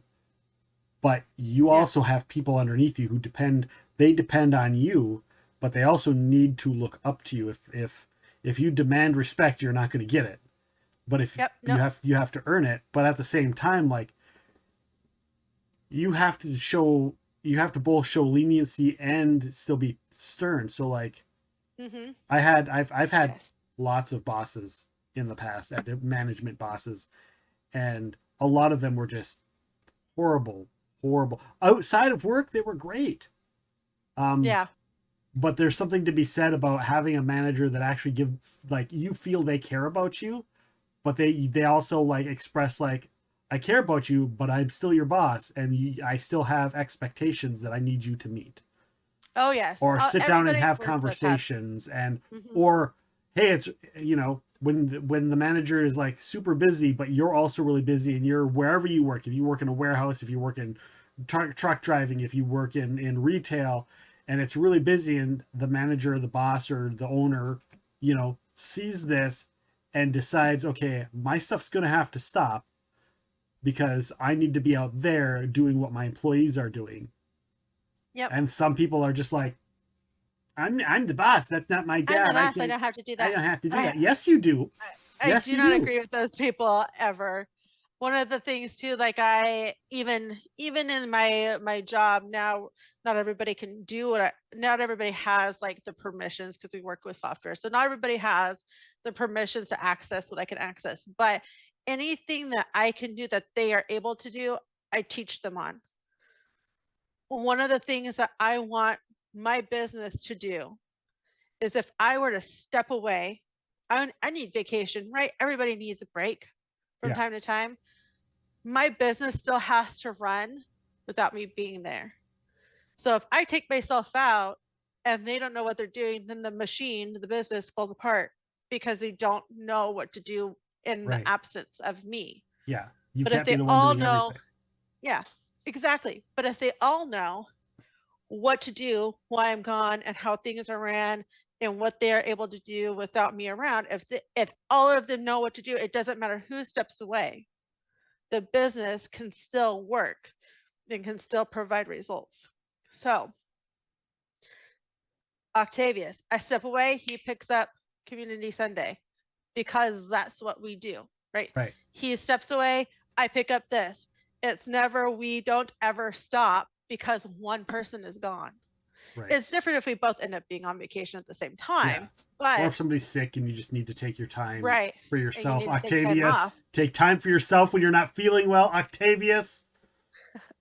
But We love it you. matters everywhere, right? Like, one of the other things that I have found, and I bring up Octavius for a reason, one of the other things that I found in being successful is no one is self-made. I don't care what anybody says. I don't care if they're like, I'm a self-made person. Someone helped you get there. Mm-hmm. You either read their products to help you get to a certain point. They helped finance you in some way, shape, or form. You know, they provided support when you needed to do something. No one ever does it alone. Giving them recognition when they're helping you, and being acceptive of that help too. Don't ever block the good things that are coming in. Right. You never want to block that, because then you're telling, you guys were talking about this with the dream thing yesterday, putting it out into the universe. If you block the good things that are coming to you, you're telling the universe that you don't want those things. Right. And so the universe is going to say, you don't want those things. I'm going to stop giving it to you. I'm going to stop trying to give it to you. Yes. So having a support group of people around you that support you the way that you support them, and you know, you having this connection with others to help you stay positive, to help you reach your goals and achieve the things that you want to do. It's the same. It's the same with your employees. Your employees have to want to have the same goals as you, whether you motivate them or not to get there. Yeah. They have to, you know, they have to want to do those things. They have to have those goals in mind. They have to be on the same page as you. And so I feel like that is a huge thing too. And I feel like I'm that manager that's like, I care about you. If you're having a rough day mentally and we can afford it, go home. Yeah. Go take care of yourself first, but you're not going to abuse it. If I see that you're calling out every day that we're supposed to be in office, which is 1 day a week right now, but you're always telling me you're sick, that's not going to fly. Right. Right. Don't abuse it. Yeah. I think sorry, go ahead. Not to change, but we've got I can talk a lot. roughly 8 minutes left, and I want to swing this conversation a little bit, because I know Red does DoorDash, so he kind of works for himself. Yeah. I have my own business. I'm an independent contractor. Yeah. I work for myself. Like I run a thing called Samson Courier LLC. There's something to be said about, like, you still have to you have to worry about your taxes and how to do those. And there's, you know, we're talking about the chickens and having to raise chickens. That's not a business. I mean, it could be. You still have to look at it and be like, okay, well, you have to look at, this is what it's going to cost to make it. This is what it's going to cost. You know, you have to look at numbers. There's a lot of, like, calculations to try and figure out where things are going and what's coming in, and planning in that.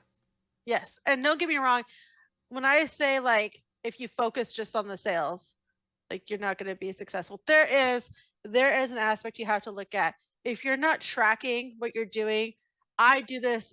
This is like, no matter what, my streaming by myself or at work, I'm tracking what I do throughout my day. I'm planning what I do for my week.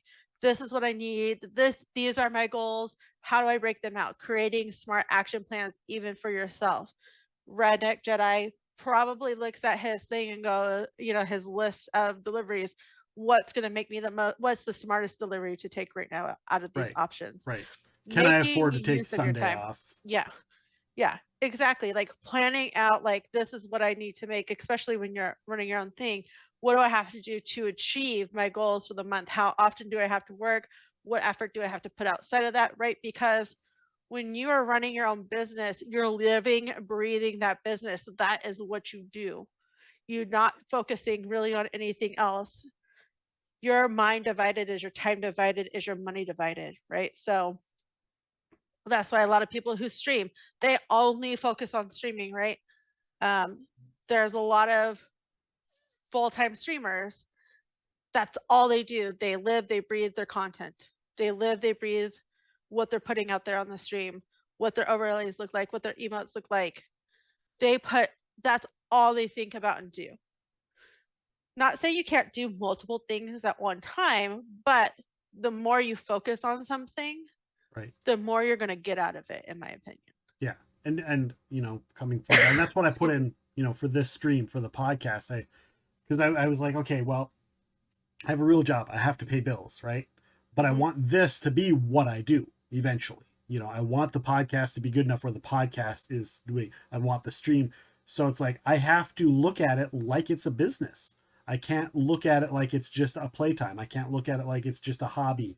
I can't look at it like I'm just whatever, because it has to be something I treat like it's a professional business, because that's, if it's going to become one, you have to treat it like that.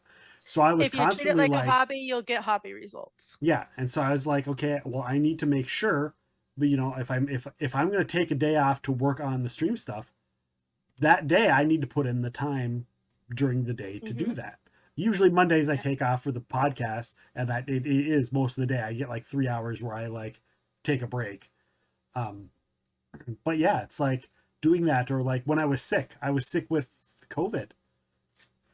Yeah, I was doing a lot of sitting here, a lot of lurking in people's streams and chatting in people's streams. But what else did I do? I was working on the overlay for this. I was doing clips. I went back. I went through every single podcast episode. I took and downloaded all of the clips. I changed them all to TikTok format. I re-uploaded them all, and I have them so I can use TikTok as a promotion tool. By preset, I uploaded all of the things onto YouTube, and I put them on set dates, and I filled out all of the things, all of that kind of stuff. I worked on the merchandise page. Like, this is all other things that wasn't on the stream. It wasn't on the podcast. So a lot of people are like, I'm going to stream today, whatever. If you want it to be a business, you got to spend time outside of this part, outside of the live. When you're not live, you have to put just as much time into the part where you're not live as you do when you're live. And that's the thing. I would agree with that too. If, like I said, if you treat it like a hobby, you'll get hobby results, right? If you treat it like it's just whatever, you're going to get just whatever results.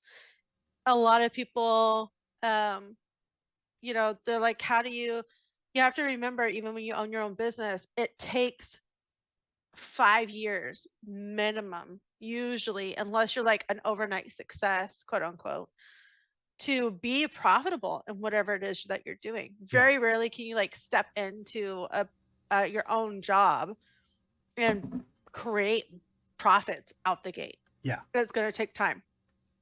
The hardest thing I think about being your own business owner and running your own business is you have to be, you're responsible for yourself and for your own time, how you spend that time.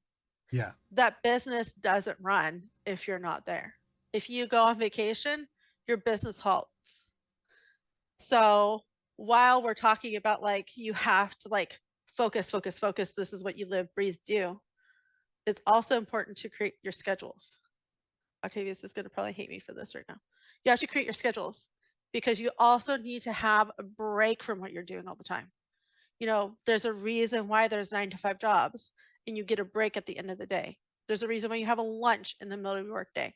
There's a reason why you have little breaks. And that's important to remember when you're owning and running your own business.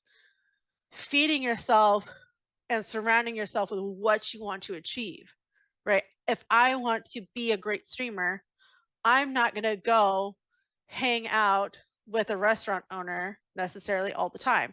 Might I ask them, like, what are the few things that they found to be successful? Maybe I could probably learn something from that, but I'm not going to spend all my time with them because I don't want to run a business. That's not where my focus is. You don't want to run a restaurant. Right. If I was wanting to run a podcast, I would talk to other podcast people who have been successful in that business and want to pick their brains and ask them questions and do all those things.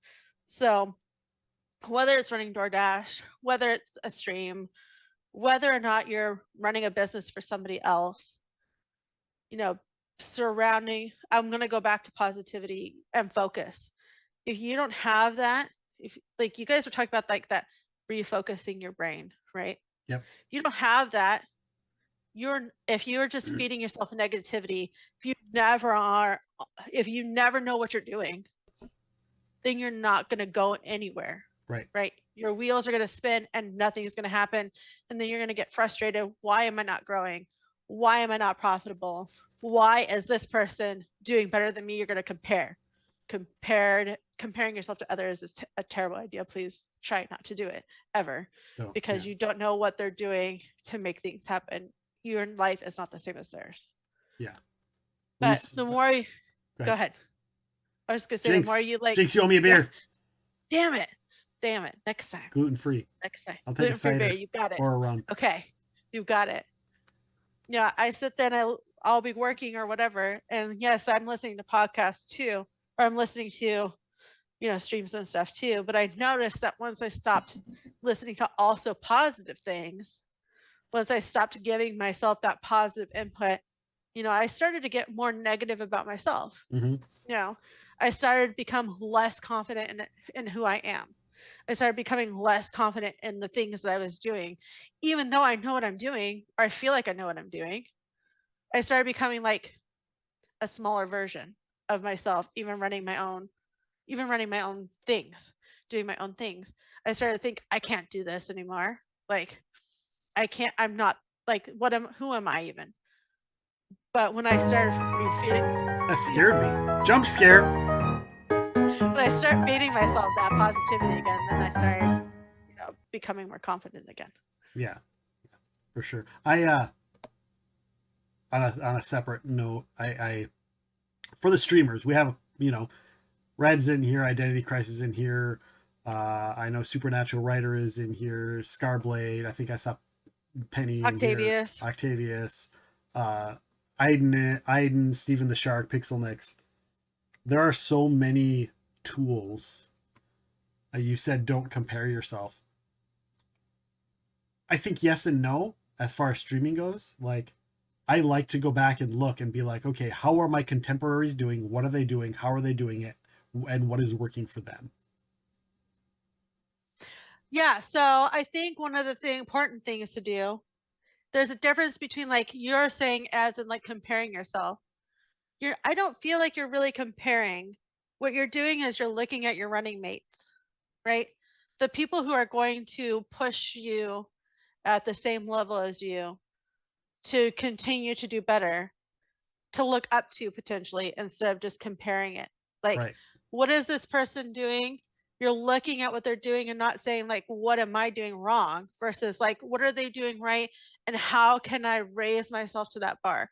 There's a big difference. You have to be really careful with that, because I could look at you and be like, oh, Epic has 500 and something odd followers. I can't remember, 550 followers. I'm almost there. Yeah, I might be at 50 now, which is crazy because I just had that 500 stream. I was like, where did those 50 come from?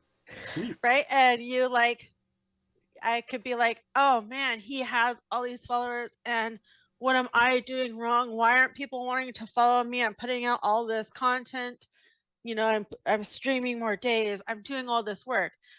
Or I could say, Epic has all these followers. What is Epic doing that I could potentially emulate? Or talk to him about and say, hey, what are you doing? What have you been found to do the right things? And then maybe utilize it in your day versus like using it. When I think comparing, I think like it's a way of putting myself down versus a way of lifting myself up. So you want to like look at what your running mates are doing, right? See what they're doing, and then see what you can do to raise yourself to whatever it is that they're doing. And surround yourself with people, those kind of people that are actually like, they're supportive. Yes. Because I could I could do that, but I could do it with all people that'll be like, no, screw you. But it's like this community, and this isn't us. This is kind of on topic, but it's also like this community, all of the people that I just mentioned. If any of them like had this great idea, and it's happened where someone like, hey, I got a great idea that would be really cool for your stream. It wouldn't work on mine. Yeah. Great. Or hey, or I'd be like, hey, you got this really cool idea. Octavius and I were talking about the other day, the different, like, I still use the Twitch Guru, but he found this other one. And, you know, he's like, yeah, sure. Here's the link. And Go he and was use willing it. to share It's it, not yeah. mine, but yeah, go ahead and use it because it's cool. And if it helps you, great. Like having having your contemporaries also being supportive. Yes. Rising tides raise all ships. Exactly. Yep. No, I agree 100% with that. And then, oh my gosh, I had something and then I lost it. Talk some more, I think. You want to I hear was my like, voice? I Is that have what you're this, saying? I have this thing that I was going to say, and then it just left my brain, but it had to do with what you were talking about. Oh, sharing. We Is learned caring. sharing is caring, right? It goes so much more than that. Right. The more you're willing to give to other people, the more you're willing to share and do for others, you're going to see that come back to you. You're not going to you may not see it right away, but you're going to see that come back to you. Right. Especially in your business. The more not that I was giving away free things all the time, but the more I did for my customers, the more they wanted to come back because they knew they were going to get extra things, right? They knew like I was going to go above and beyond if I could to do that for them. And so it must be a really good Pokemon. It is. It's a fire rock type for the weekly quest. Oh. I'm listening. I can multitask. Anyways, I can multitask. I know, it's fine. Sorry, I what just were you saw saying? that in the Were you still corner of my talking? I eye. don't. What? Sorry, there's a Pokemon. That's more important than Bentleigh. Pokemon. Get your Pokemon. But yeah, so I think like the fact that he is willing to share it with us, how many more streams were improved because they switched over to a shout out option that worked way better than the one that we were all like, this is great, we're using it. You know, being able to try new things as well. Like, don't be afraid to see what works for you. What works for others may not work for you and vice versa. Right. And so, you know, if you block, people ask you for help. Now, there are certain things where you can say, well, this is mine specifically. No, you can't have it. It's what I provide for my community. Right. It's different versus than like a software change or something. Right. Red says, I try to make a point as a dasher or shopper every restaurant store I go to. I always try to be positive and smile and say thank you when I get my order, even if it takes a little long. Like, I have no problem with waiting when necessary, but I can tell with some of the places I go to regularly that they're happy to see me. Yeah, I think too, it doesn't matter what day you're having. You never know what day they're having. So you could choose to be a positive input to their day and give them a compliment or a smile, ask them how their day is. Or you could say, I'm having this really shitty day and I'm going to carry it with me through all the things that I'm doing. And this is taking for fucking ever. Why do I have to wait? And like really just rain it down on them. You don't know what day the other person is having. Yeah. It's the same as like we're dealing with people through computers all the time. You don't know what's happening on the other side of the screen. They could be could have their spouse could be, you know, in a hospital, their kids could be sick. You don't know. So you never know. Yeah, you never know what's going on in that other person's life. So you could choose to reach out and be that friendly person in their day, or you could withhold that from them. But you never know. If you're that positive person that day, that could change their whole day. Yeah. Right. There has been, especially on the, you know, with mental health, you never know what they're thinking if they're having a mentally tough day. Right. You could say, hey, how's your day going? I really like your shoes. Something simple like that. Or takes a compliment to my makeup. I thought I did a terrible job with it, but that made me feel so much better. And all she did was say how great my makeup looked. Yeah. It's on point. Yeah, it's on point. On point. So on point, bad babe. You never know what effort it took them to do whatever thing that is they're doing. It could have taken them effort just to get out of bed that day.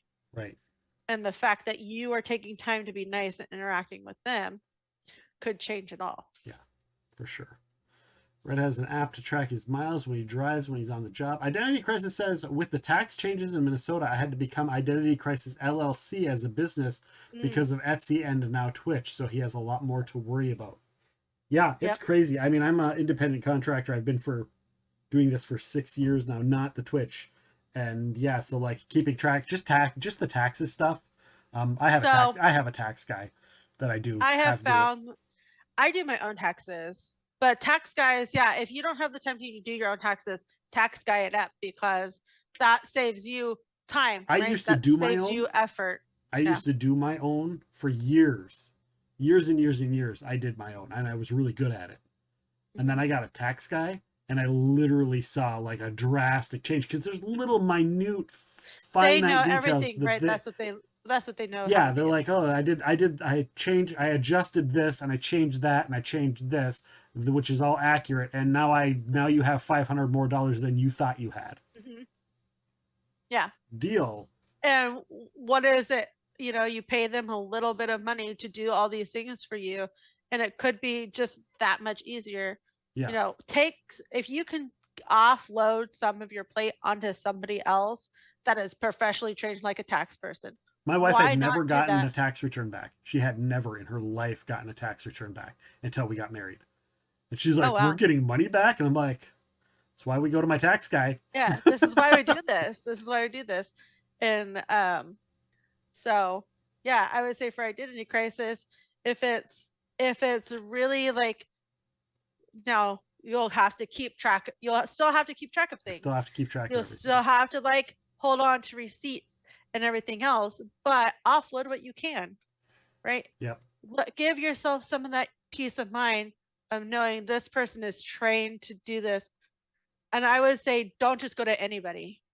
I'm sure, correct me if I'm wrong, that you looked into your tax guy before you were just like, this is the guy. This is who I'm going to I was very stick around skeptical. with. I was very skeptical. And even when I met him, I was like, this is like not, and I don't really have there's not like any kind of stereotype or anything I can assign, but he was just like he was this guy. And I was just like, he doesn't really look like a tax guy. I don't know. And then he went through everything and like, he's like, okay, you got this, this, and this. This is a thing. Well, this year, this particular little one-line rule change, which this line affects you here. And I'm like, You're like, I had no idea. yeah, yeah. So it yeah, was after that, I was just like, I'm always, and I'll go to the Yeah. same business, but every time I go there, I'm like, no, I'm having Doug do it. Like, where's Doug? Is Doug? Well, Doug's only working part-time now. I'm like, I don't care. Tell me when he's here. I'll take a day off to meet with Doug. I will, and that's saying a lot. So I see he said real quick that he uses QuickBooks. Yes, I use self-employed QuickBooks for my self-employed stuff like Twitch and things like that. But if you can afford it and you can do it, I would say use a tax person. Yeah. Let them worry about all that stuff.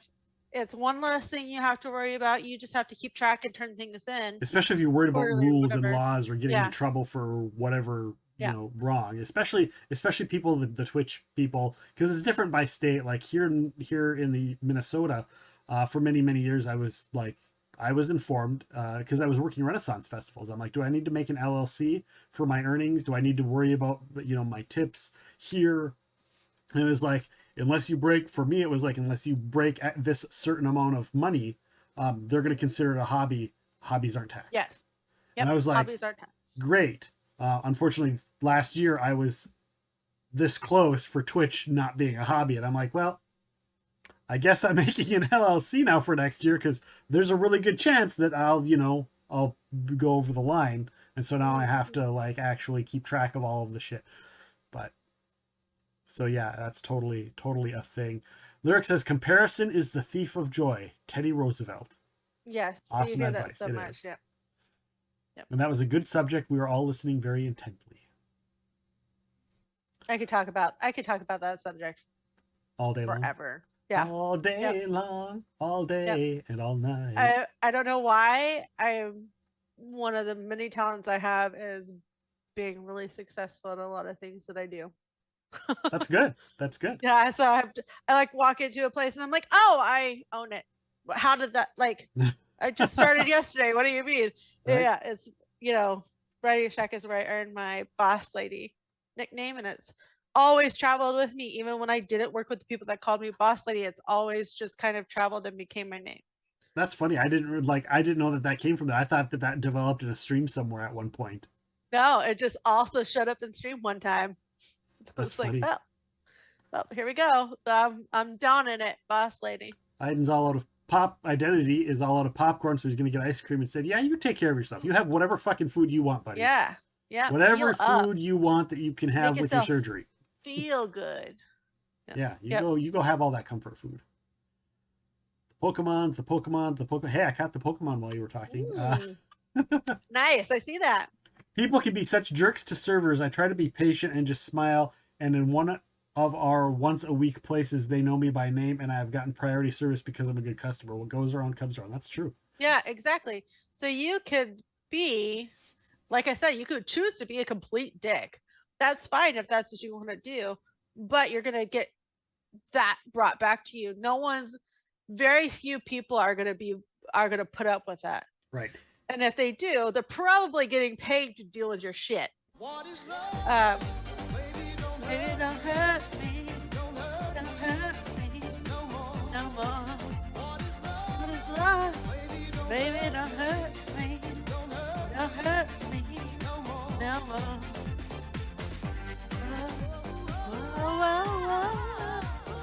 Yeah, this is the song for the dance emote. This is the perfect song for that dancing emote. Thank you, Grinder. Thank you so much. And thank you, everybody who's cheered tonight. Identity Crisis, Scarblade, Octavius. Thank you guys so much. Thank you, Grinder, for that. Yes, you guys are amazing potato peas. I don't know what I was going to say before that play. That play. I was like, We were talking about assholes, being an asshole, and how it comes Oh back yeah, around. I've always, not always. I very much am. I'm a much different person than I was 10 years ago. 10 years ago, I was very much the snarky. I would be the guy that's like, if my food was wrong, I'd be like, okay, not if my food was wrong. No, that's not true. Very often it's like, my food is wrong. Hey, does this look like XYZ? Because I'm pretty sure I ordered XYZ. Is that what this looks like? Yeah, you totally didn't freaking, like, do you guys not know how to work it? And I wasn't like super bad. I wasn't like movie bad, like they are in the movies. Yeah. But I could be, if I really wanted to, or was having a bad day, I would be a bad person. And then I was like, I wouldn't want to be treated like that. So now I'm very nice. Like even if something's wrong, like the other day, our grocery store got our groceries were supposed to be here at 4 and it's like 8 o'clock. And I called up. I'm like, yeah, groceries are supposed to be here at like 4 o'clock. I'm just kind of curious what's going on. If you can help me out, I just want to, I understand it's probably busy or you're short employees. I worked in the grocery industry for a number of years. I get it. And they're like, oh yeah, I don't know what's happening. We're going through this. And the delivery people canceled. And I don't know why it says it's not going to be there. And I was like, yeah, I'm just curious because we're waiting on it because we need to make dinner. And dinner was an hour ago. So I'm just kind of curious where our groceries are at. And of course, we're hungry. It's fine. Yeah. And so they were like, they're like, okay, well, we'll just. Holy crap. I don't even know what balls I have. That didn't come out right. Never mind. It didn't come out right. That was wrong.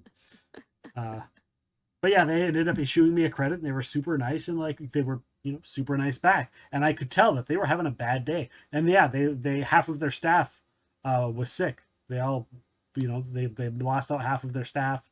They were behind on orders. And I was like, I get it. Whatever. I'm fine. My food is wrong at the restaurant. I'd be usually like, hey, just fix it. Yeah. Whatever. Or I'll just, I'll be disappointed sometimes. I get most disappointed over food if I'm like really excited about my grilled cheese sandwich and I drop it on the floor, I might cry. I might cry a little bit. I might be so. Yeah, and I think it's nice. I Kill 'em think with it's kindness. a lot. Yeah, it's a lot easier. I feel like to talk with your feelings and be in the emotion than it is to take yourself back and say, okay, it would be better to be nicer. Yeah. It would be.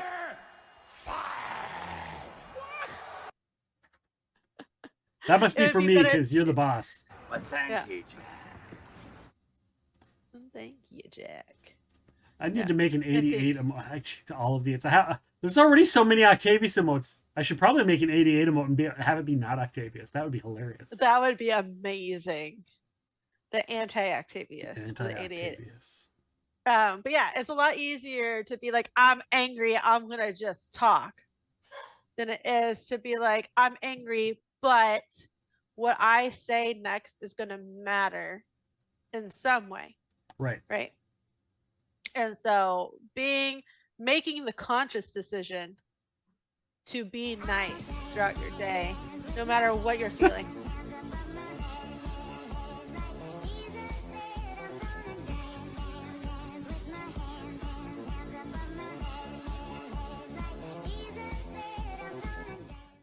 Because dancing makes everything better.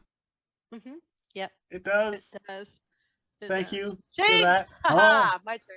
There might be a hype train coming up. Again, every my level of gosh. hype train, every level of hype train is a spicy chip for me. So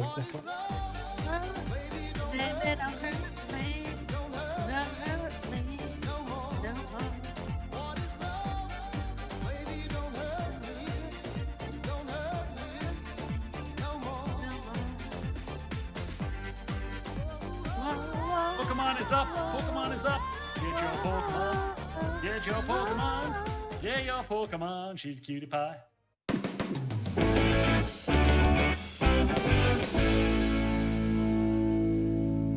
We've hit level 1, it looks like, so I guess I'm taking a spicy hot chip. Get that spicy hot chip. That's good timing because Nugget had a question. So.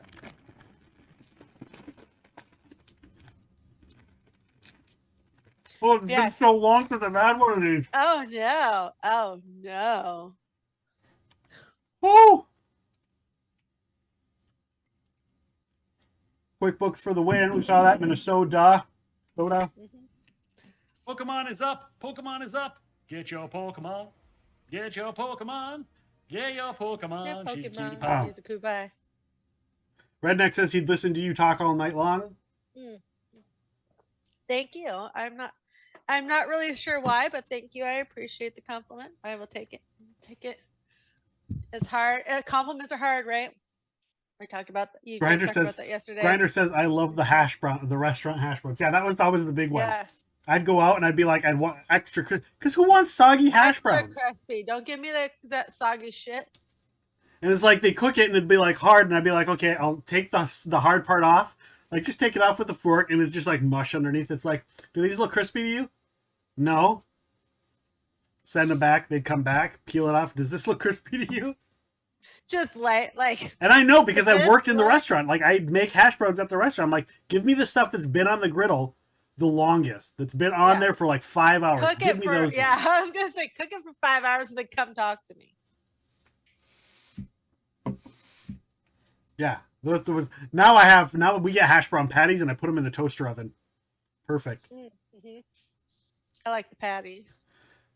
Yeah, because dancing makes everything better. Whoo, that's a spicy chip. Spicy chip. Yeah, it costs nothing to be kind. You're absolutely correct, Red. Absolutely correct. Incoming chip. Yeah, I see that. I took it. I took the chip. I took the chip. Congratulations on all the Pokemon catches, guys. Tier A Pokemon. Good job. You're still angry at it. Why are you angry at Identity Crisis? Don't be angry at him. Let it go, Octavius. Let it go. Let it go. Our friend Identity just had a surgery.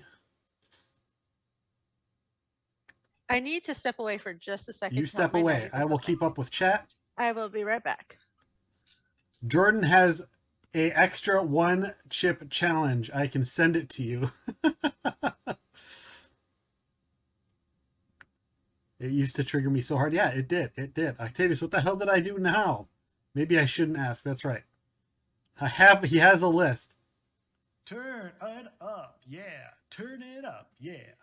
Turn it up. Yeah. Turn it up. Yeah. More chips, please. More chips, please. Well, we're at a level 1 hype train. When we hit level 2, there will be another chip. Remember, when you hear this song, guys, throw up your dancey emotes.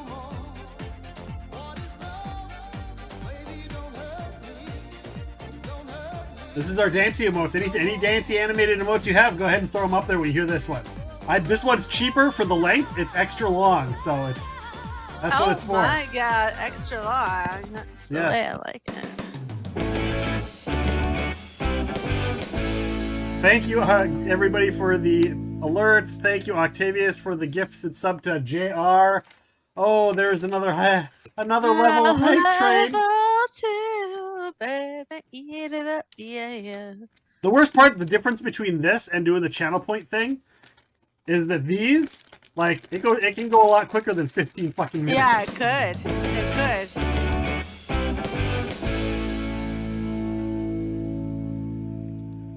Oh, hot. No. I have other chips too.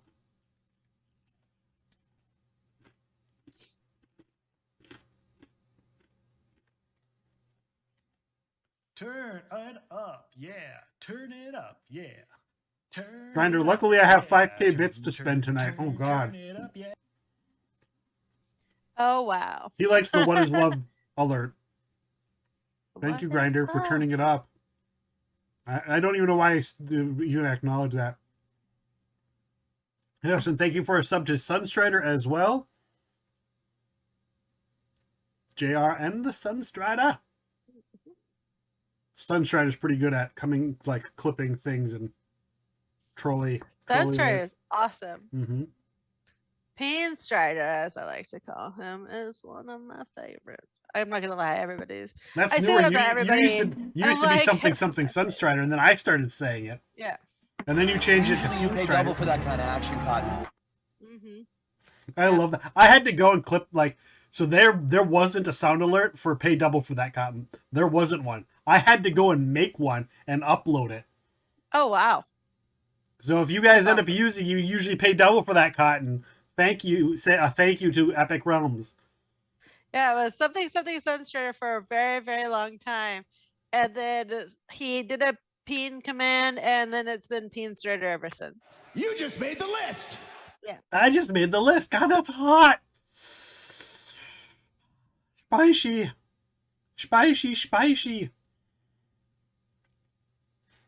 All right, Bentley. Yes. Do you want to do me a favor? Sure. Do you want to cover chat for a bit, because I need to step away for a hot second. Oh, That way they can keep chatting. Yeah. And Okay, where did you leave off at? I'm caught up. Oh, you're caught up. Okay, I'll just stand here and look at all the cool things that are happening. Hang out chat, sup? and chat and Yeah. and Oh, whatever. I'll be back. always, It'll take me like fine. 10 seconds, maybe 15 Oh, I thought to you were wash gonna my say hands. I thought you were gonna say 10 minutes. I was 10 like, minutes. well, Yeah, I'll I be can gone do for a this half while. hour. Just hold the fort for a half hour. It'll be like a regular stream for me. It'll be fine. Right, Epic needs milk. No, I need to. No, that's not what I need. I mean, maybe I do. Oh my gosh! Thank you for the gifted sub to Pixel Nick. Octavius appreciates that. I don't know why. I appreciate it, but I do. But I do. For all of those who, since we're on the topic of business, who else has pointers? What have you found to be successful in your lives, in your things that you do every day? Thank you for the emotes. Any tips, tricks that you guys would like to share? I would love to hear them. That's the other thing too. Don't be afraid to take advice or learn from others, because that's the only, how do you grow is by learning. Okay. The keys way faster. You guys don't have to type anything out. Sorry if you're already doing it. I'm back. Did I miss anything besides Nope. I need milk? Oh, well, Octavius gave out 2 more subs. Oh, thank you, Now you're at Octavius. level 3 hype train. God damn it! Why did I agree to this? Why did I agree to this? Phil. Appreciate it. Oh, thank you, Octavius, for gifting a sub to Pixelnex and to join Phil. Maybe I need to put a rule that I'm allowed to spread these out a little bit. Oh my God, spread them more than just a little bit, please. Bentley, you want me to spread it a lot? Is that what you're saying? A lot of it. Yeah, I do. All right. Yeah, I do. Spread it all out. Spread it all. Spread it all out. I do need to do a quick BRB for myself, because the last one was for my neck, and then I was like, you know what? I'm actually gonna. And then you were like, I have to go. Okay, hold on. You step away. I will continue. We'll just keep switching back and forth. It'll We'll be just fine. keep swapping back and forth. Well, it's because we didn't take our break. We didn't take our BRB between the second and third, which we usually do. And now it's like, well, we've got the hype train and we're hanging out, so I might as well continue. So yeah. Octodaddy, thank you so much. Yes, and thank you. Suck it, Nick. What do you mean? I have to remember the buttons. It's like this one, and then it's this one, and then it's this one, and then it's this one, and then it's that one, and then we're dancing. We're dancing on the controller. We're dancing on the controller. Don't know what these buttons do, but we're doing them anyhow. I'm failing bad, yeah. Thank you for the dancing on the controller song alert. That's a good one. That is a good one. Huh. And my mouth hurts. My mouth is burning. Burning.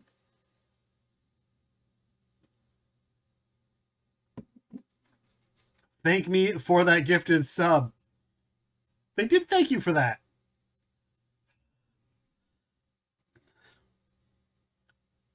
But I'm not Suck It Nick. I'm just Nick.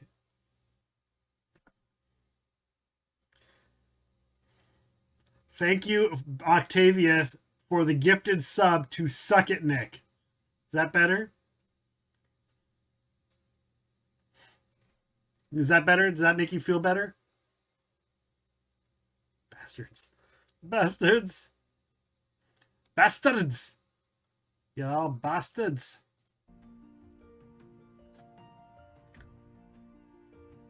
Red says, as a dasher, I'm honestly not too picky with orders. I try to look at them as a big picture way rather than each individual order. Like sometimes I get big catering orders. I figure that covers the smaller orders.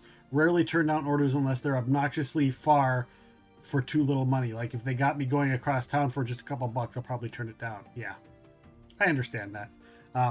Apparently they picked up, my grocery people picked up DoorDash as their thing. And so that people were turning down the grocery orders. It's like, we pay for the premium thing for our groceries, so we pay $100 a month or $100 a year for the premium grocery thing, so we get like free delivery and that kind of stuff.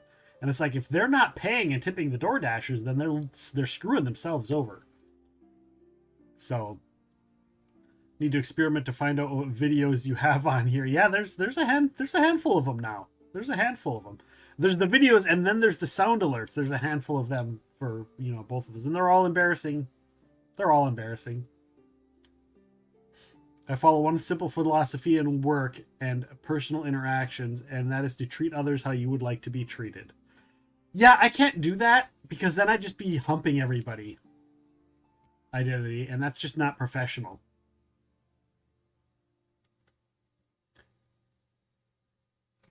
I wish I didn't have a list. Epic tells me nothing. Oh, you wish you did have a list. You just made the list. There is a list. I have a list. You scroll down. There's a whole list. There's a whole list. And an entire list. But yeah, guys, there's also, for those of you that stream, there's all kinds of little tools. There's a thing called, there's Twitch Tracker. And you can just look up all kinds of stuff and have you can see statistics. Like we're talking about the businesses. I love looking at the statistics of stuff on streams. I like looking what streams do good, what streams don't do good, looking at your VOD views and, who comes in, what your numbers are, what streams did good, what streams didn't do good. The times, sometimes certain times of day. So I realized. You wanted anti-epic, well this is what you get. A gift of anti-epic, this I will regret. I forgot I even had that goddamn thing. Oh, that was complete at level... You mean I did the level 3 chip and we didn't even complete level 3? I did the level 3 chip before we even got there? What the heck? You're welcome. I was making sure you were on it. Man. It was more for everybody else than it was for you. Sorry. Man, I mean, we still hit it, so... Oh, no, it's just completed at level 3. Thank you for the dono there, the anti-epic dono song. That was one of the original alerts I really, really wanted to have done. And Octavius helped me with the audio of that, so I actually sang that and I had to like go in line with the Muppets. So I really enjoyed that one. It doesn't get played enough, so I don't look hard and long at long-term sets. I'm more worried about the live stream and interactions. Yeah, I mean that does matter as well, but I think you have to look if you want it to be something more than just a hobby, as we were saying. I think you have to look at the long term. You know, you have to look back and be like, okay, what did I do last year? What shows did really well? What shows didn't do well? Like everybody says, how many times, Bentley, you've probably heard it, you've probably said it. If you're having fun, the stream is having fun, right? Yes. Yep. If you're having fun, you're going to do well. That's not true. It takes more than fun. It takes more than fun. How many times, like, I really was enjoying streaming Fallout 76. That was one of the worst series of streams that I had. The numbers on that were atrocious. People didn't want to watch me play Fallout 76. Didn't matter how much fun I was having. People don't want to watch it, so I stopped streaming it. You know, Stream Raiders was doing really hot there was like 2-3 weeks in a row that Stream Raiders was really hot, and it got to the point where I was like, okay, that's all I'm doing. I'm just doing Stream Raiders, and the numbers were doing great. It was going really hot. And so that's what I did, but then it started to peter off. So you know, you got to go, okay, this isn't as popular as it was. Let's shift it. The Off the Pod, this specific show, you know, we did the first one, and it was, you know, me and Octavius, we didn't know what we were doing. You know, I put it together. We chatted about it as like, you know, he's one of the people that like really brainstormed on what I should do and kind of gave me some of the ideas for this. And it's obviously changed like 3 times, and it was like, but the concept did well. People were and are enjoying the concept of this, and it's like, okay, I agree. Well, we're gonna keep fucking doing it then. Flexibility is important, and keep in mind we're talking to identity crisis here. So you tell me another streamer that purposely kills their stream, like.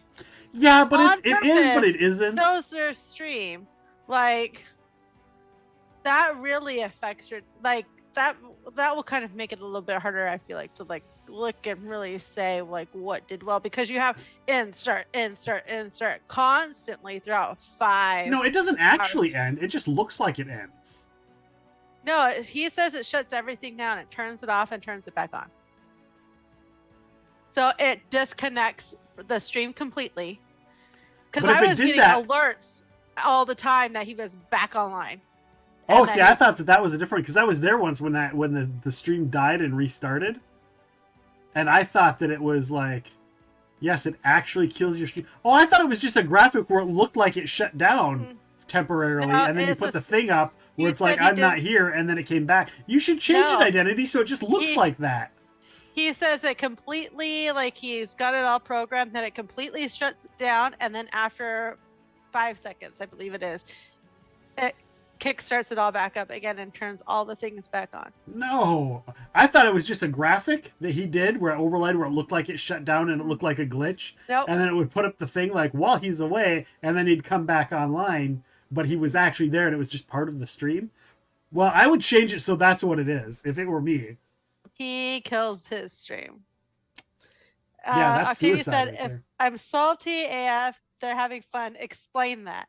Explain it. See, exactly. We like making fun of you. I Yeah, don't know. if I'm salty as fuck, they are having fun, and that was another thing too. Like, you know, if I'm having fun, say I'm playing PUBG. Yeah, me and Octavius talked about this. Me and Emi Kiko talked about this. If I'm playing like a PUBG, for instance, and I'm in there with 4 people, I could be having a blast, but the stream is bored because I'm not talking to the stream. I'm not, you know, I'm dealing. Every game is like 20 minutes to a half an hour for a single round.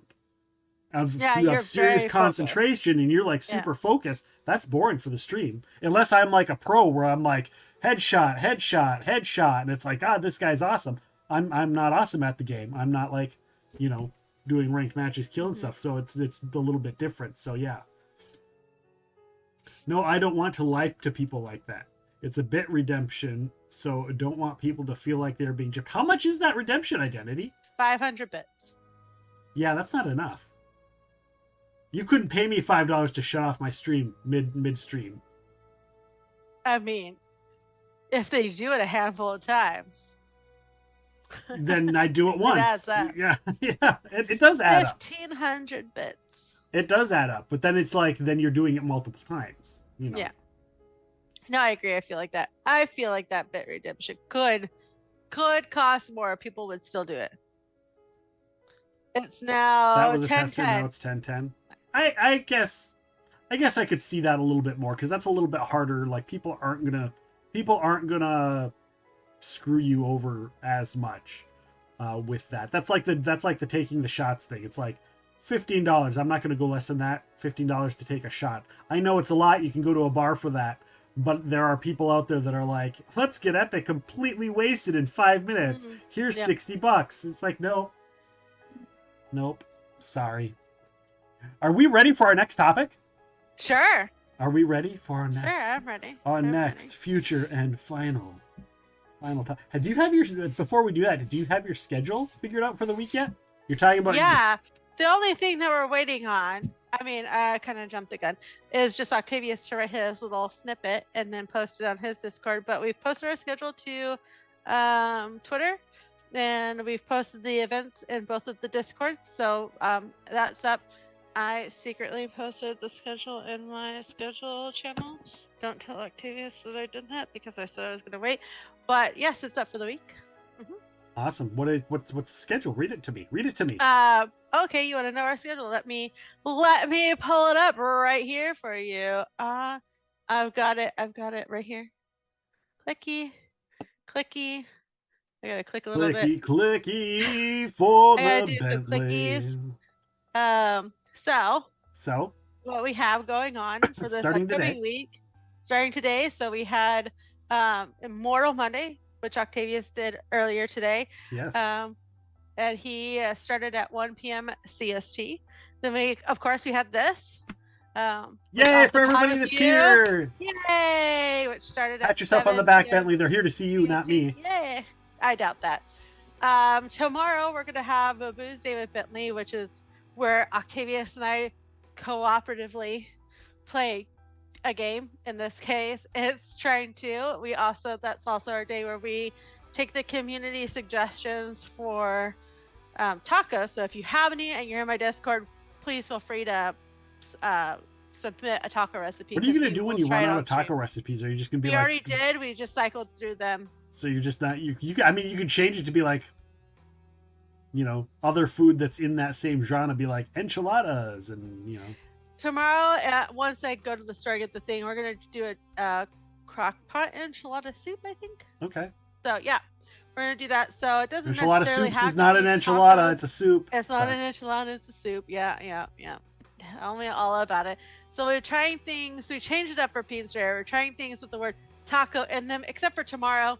Well, and Octavius has had pork chops one night because he decided that pork chops was magically tacos. But we just drink. We have a good time. We interact with chat. Sometimes we get thrown off. One time we ended up reading. Well, not me. Octavius ended up reading 50 Shades of Grey snippets, and it went downhill from there.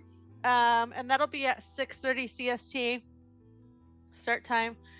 Then on the 1st, Octavius is going to do one of his retro classics. He's going to be doing a variety of Super Nintendo games, which is going to be at 1 CST.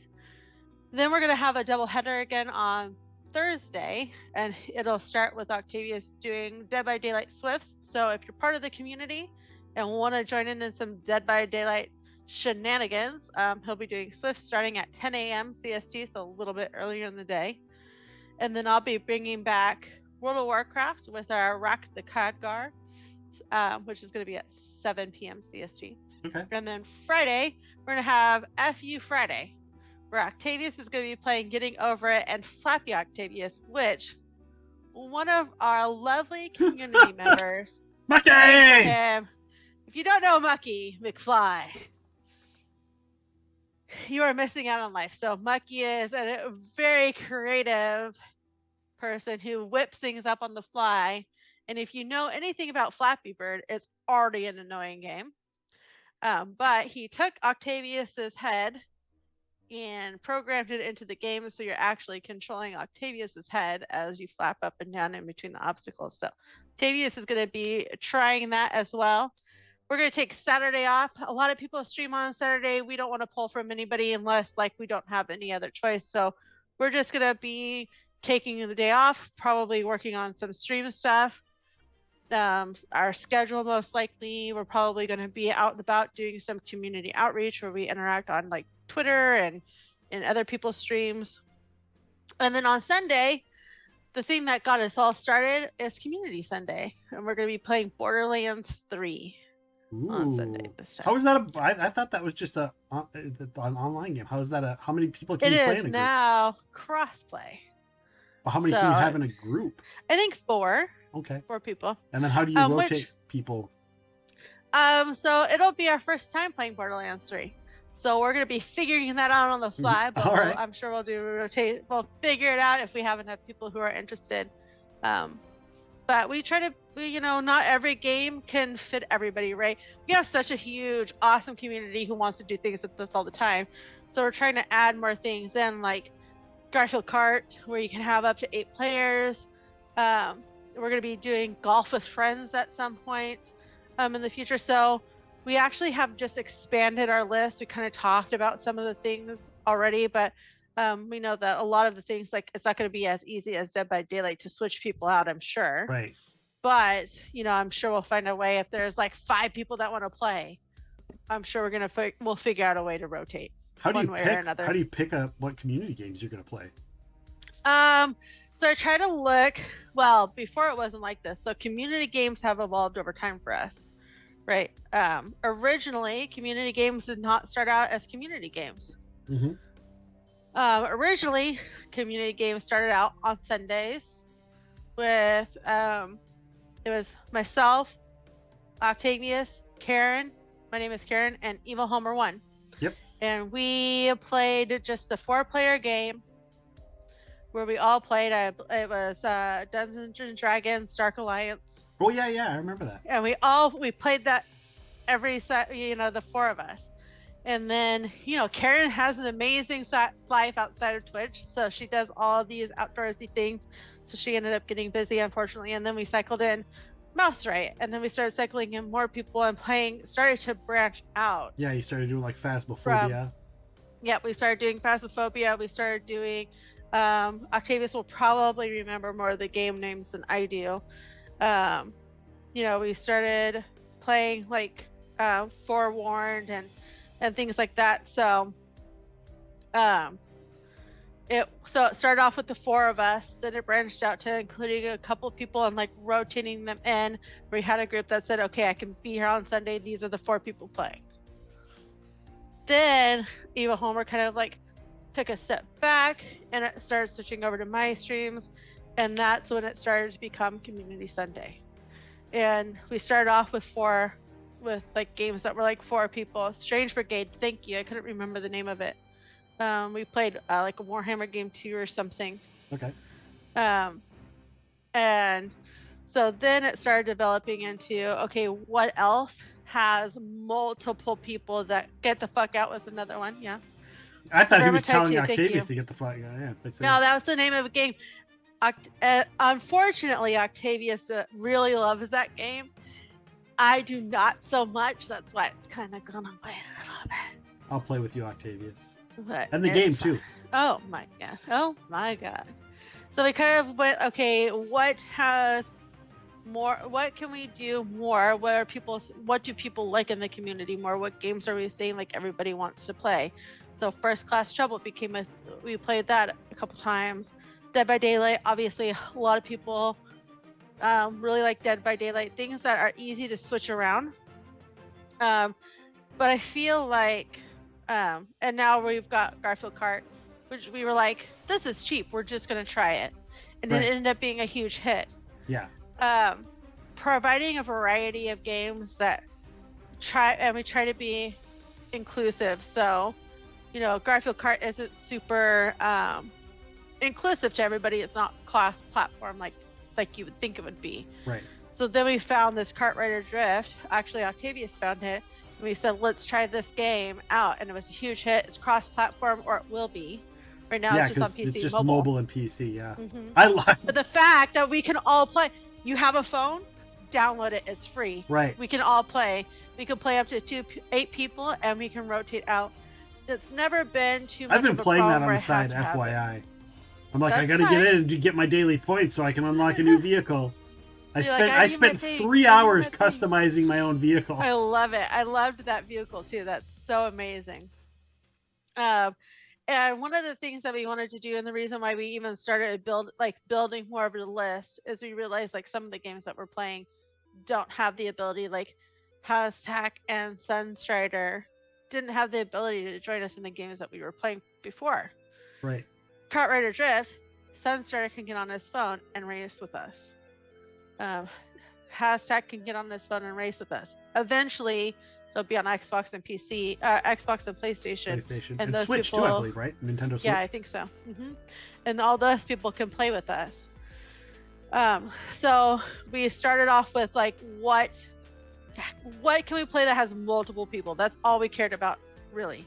Yeah. What can we play that multiple people that we think people will enjoy? That's where it started, and now we're looking a little bit more deeper into like, is it cross-platform? How many people can we play at one time? Is it, does it seem fun? Can we just be goofy? Like, one of the things we don't really want community games to be,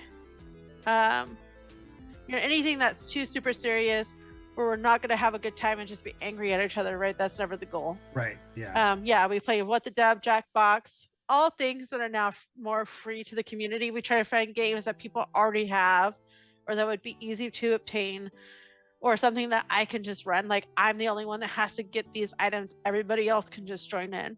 Right. So kind of just revamping that a little bit is kind of how it worked. And one of the reasons why we do this is because our community is so great and it's full of amazing people that we wanted them to be a part of what we do every week.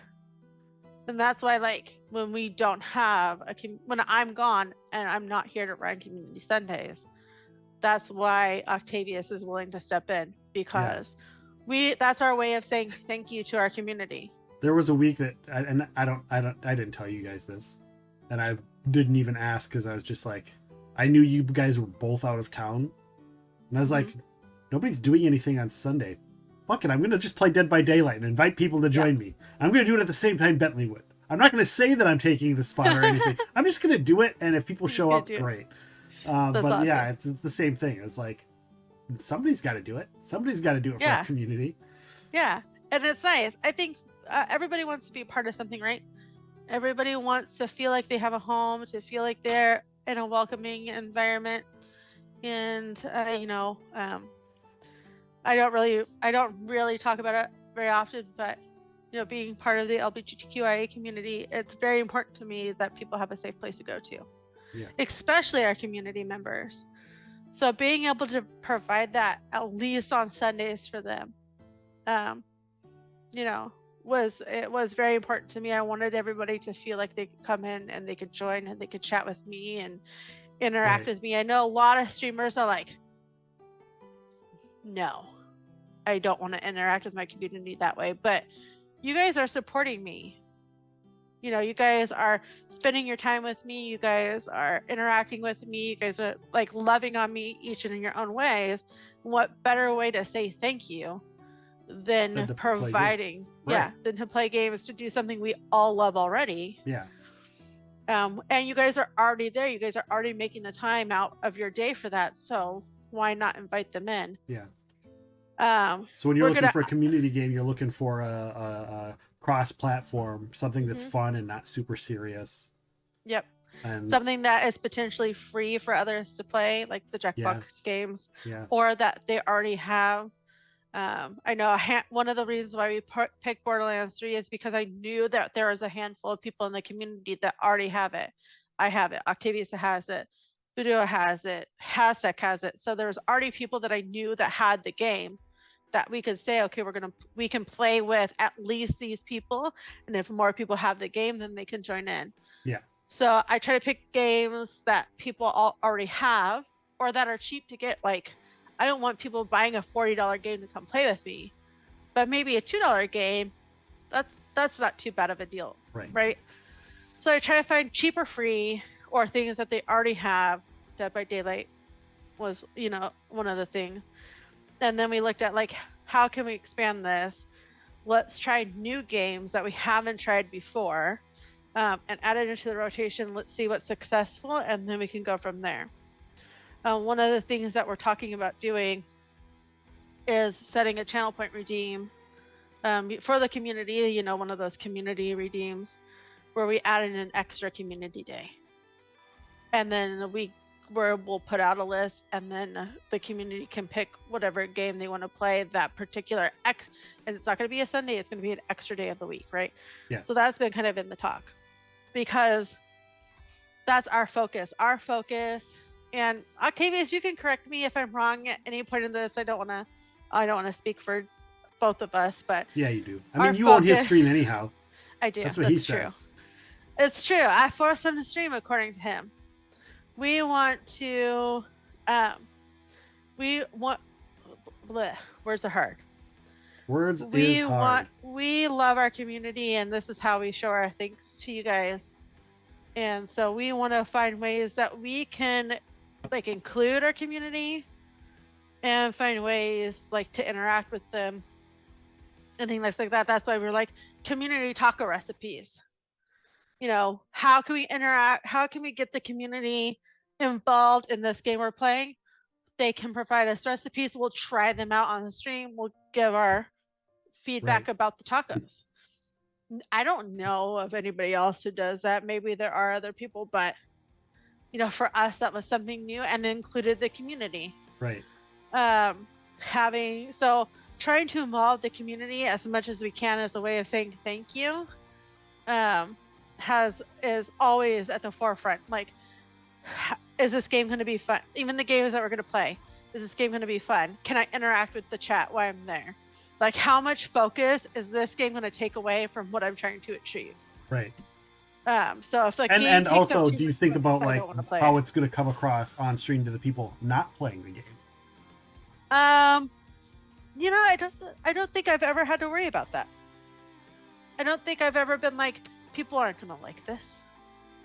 You know what I mean? Like, but I could see where it might be like, oh well, they always play a game that I can't play. I could see how that could be a thing. That's why we started leaning more. Or like you're playing a game and the conversations aren't, maybe aren't entertaining, or like the game itself, or like. Some like when we're playing one of the racing games, you have the people chatting and everybody's chatting, but they only see your screen. Yeah, that makes it tough. Or Dead by Daylight even.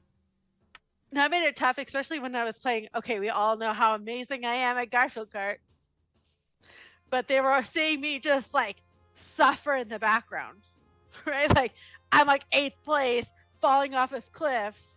And everybody else is at the beginning of the, up in like 1st and 2nd and 3rd place. But finding ways to like including them in Discord, so that way their voices could be heard. The interaction that they're having, even though I'm not up there, can still be heard, and people can imagine or see what's happening from them. It's harder. There's not a lot of racing games or games in general, I feel like, that give you multiple aspects. Right. Or different views of what's happening. Dead by Daylight, if I die, then I can see everybody. Yeah. But yeah, I've never felt like our community has had a game where like it's not fun to them, like there's no interaction happening. My Garfield Kart Racing will suffer to make sure that the chat is included. Yeah. But that's still fun. Yeah, it's still fun. So that's the goal. Like, the goal is for us to have fun and have a good time. I don't necessarily think 100% that the game itself matters.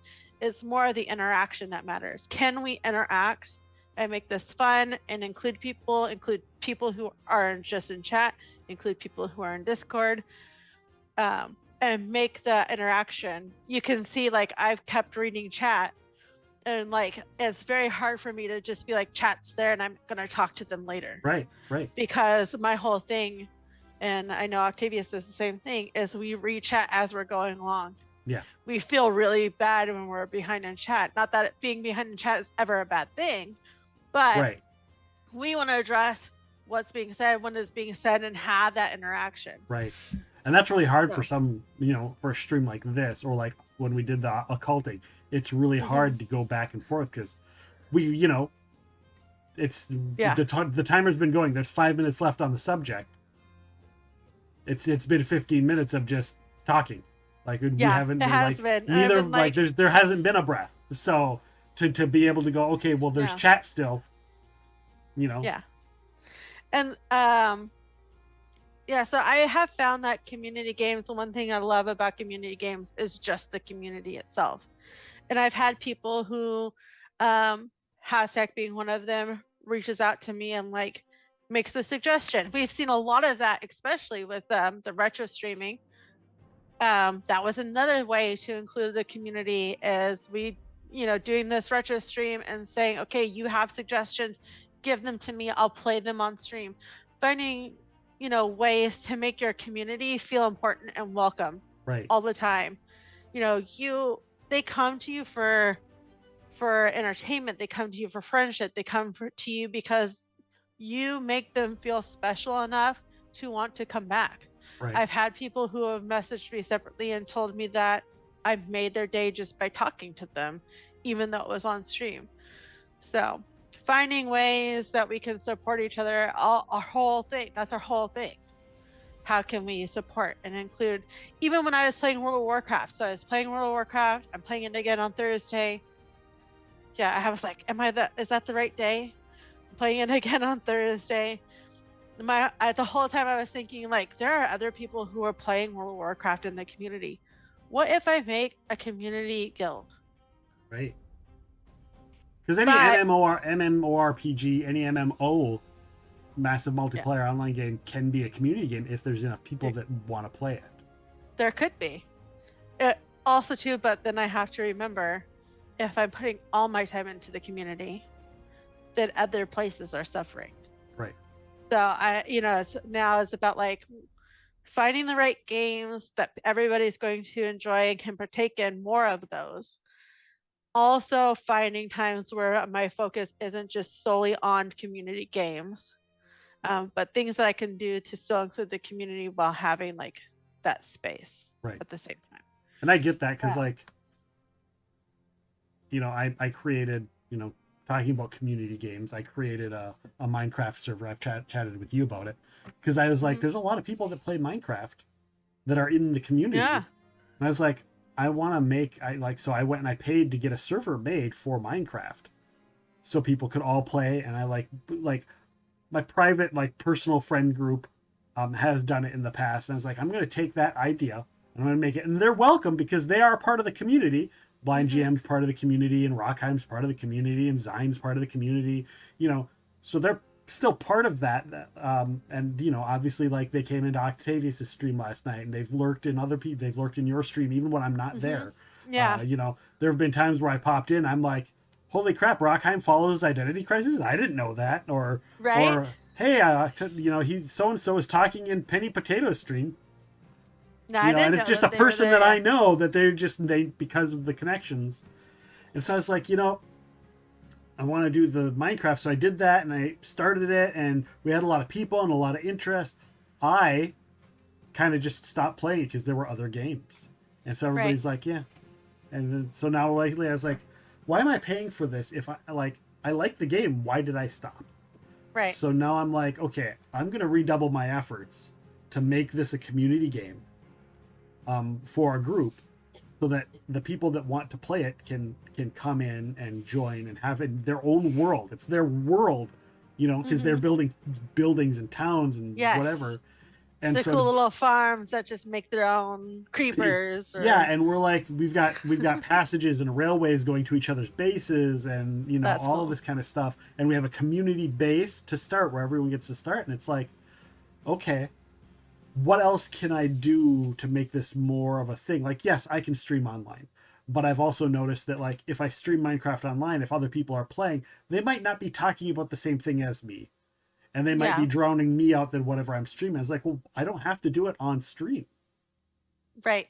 You don't have to do If it on it stream, you can like just do we're a it community, on Discord. we're not a community because I stream. We're a community because we're a community. Exactly. So I'm That's like, the other thing. so it's like, Sorry, this go. is going to be Minecraft Day on Discord, where we're all in chat, we're all playing, and even if they're not in the server with us, they can just come and hang out and be a community, or they can play on their own server, or they can just watch us, all of us. They can cycle through the people streaming it, and that makes a community. And so that's why I was like, there's so many game options that don't necessarily even have to be on stream.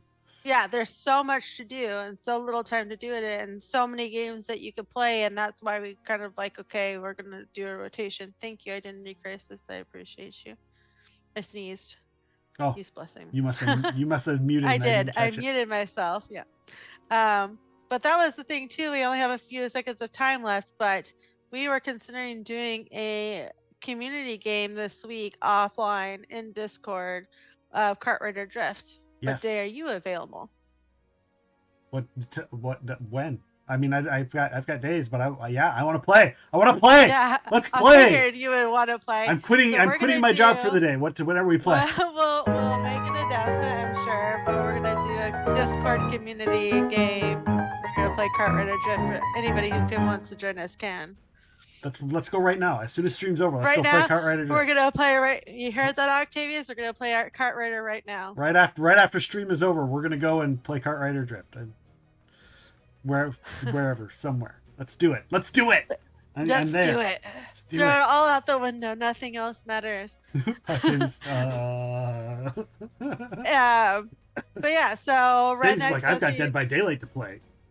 right?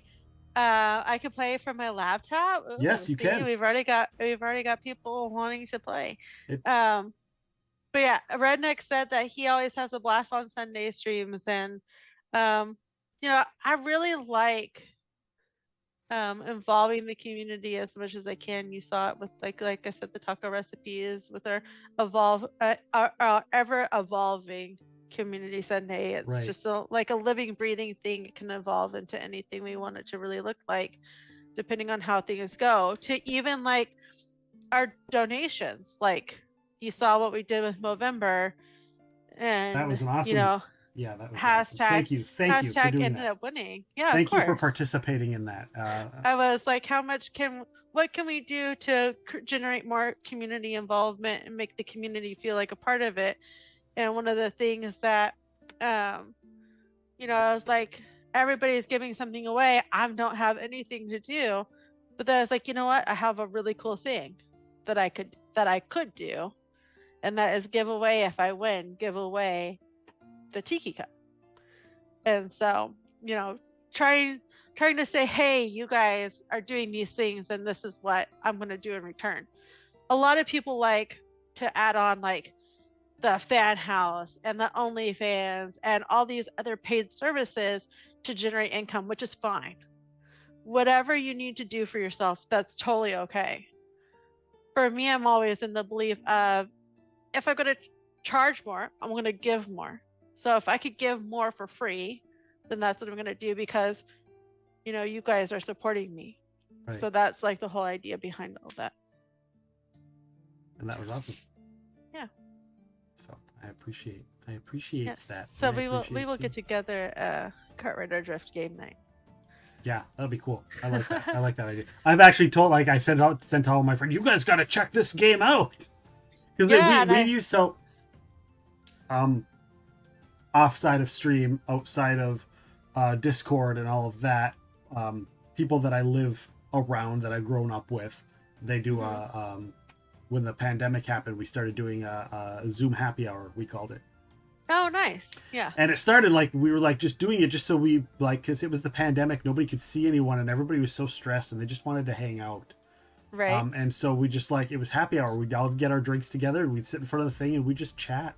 And eventually we put themes to one day somebody came in, somebody was wearing their hat like a silly hat, and I was like, hey, you've got a hat on. I've got one right behind me. I'm gonna put it on. And somebody goes, oh well, I've got this cool hat that I never get to wear. And next thing you know, everybody's wearing all of these silly hats. That's awesome. I And so love the it. next night, it's like, hey, we should do something like that next week. Let's all wear a funny scarf. Let's all wear scarves or handkerchiefs or something. And then it became like, hey, let's do a Hawaiian day. Let's do a beach day. Let's do a whatever day. And that's progress. And then eventually somebody's like, well, let's do Jackbox games once a month. And then now we have people that had moved out of state over in your neck of the woods, actually, that they don't get to visit with us. So that's like their only thing. But everybody else is like introverted and things are open and it's, not really the pandemic. It's still a pandemic, but they can still interact with friends and whatnot. And so they don't show up as often. But video game night, which it was once a month, everybody still shows up. And it's usually for us, it's the last Friday of the month. So it's like, usually when you hear me and I'm like, sorry, I've got to go, I've got an online thing outside of the thing. That's usually what I'm doing. I'm doing our community game night, because people don't realize communities and cultures are, different we groups. each have multiple communities that we're in. We're not just one giant, we're not just one community. There's everybody else has their own separate community. Every streamer has a different unique thing that they do that the community is there for, and has different people. While we share the similar community members, everything is a little bit different. So it's you gotta keep those relationships in mind when you're doing certain things. That's why people were saying like like Kart Raider Drift is amazing and more inclusive than Garfield Kart. While that's 100% true, Garfield Kart you can't play on your phone. I have community members that came in specifically for Garfield Kart. So I'm not just gonna say that this is better. Garfield Kart. That's why that's how they found you, was Garfield Kart. Yeah. And so we're not just gonna be like Garfield Kart, meh. But maybe we'll say instead Garfield Kart's still in the rotation.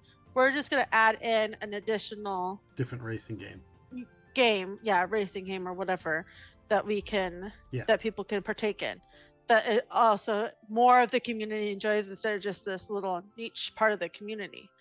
But they found me through Garfield Kart, and then they found other people through that. So I know some of my Garfield Kart people have followed like Octavius and participate in his streams outside of the Garfield Kart and things like that. And so we for our other thing that I was talking about, like one of the games they played was Mario Kart, but they slowly stopped doing it because half the group didn't have Nintendo Switches and they couldn't play. And so then I was like, get this game because it's going to be cross-platform and everybody who has a phone can play it. It's hard to say no, right? When it's free and you can play it from literally your phone, it's hard to say no, I don't want to play that game. Redneck said, I'm forever eternally grateful I found this wonderful community that just supports and accepts each other. It honestly feels like a family, what a family should be.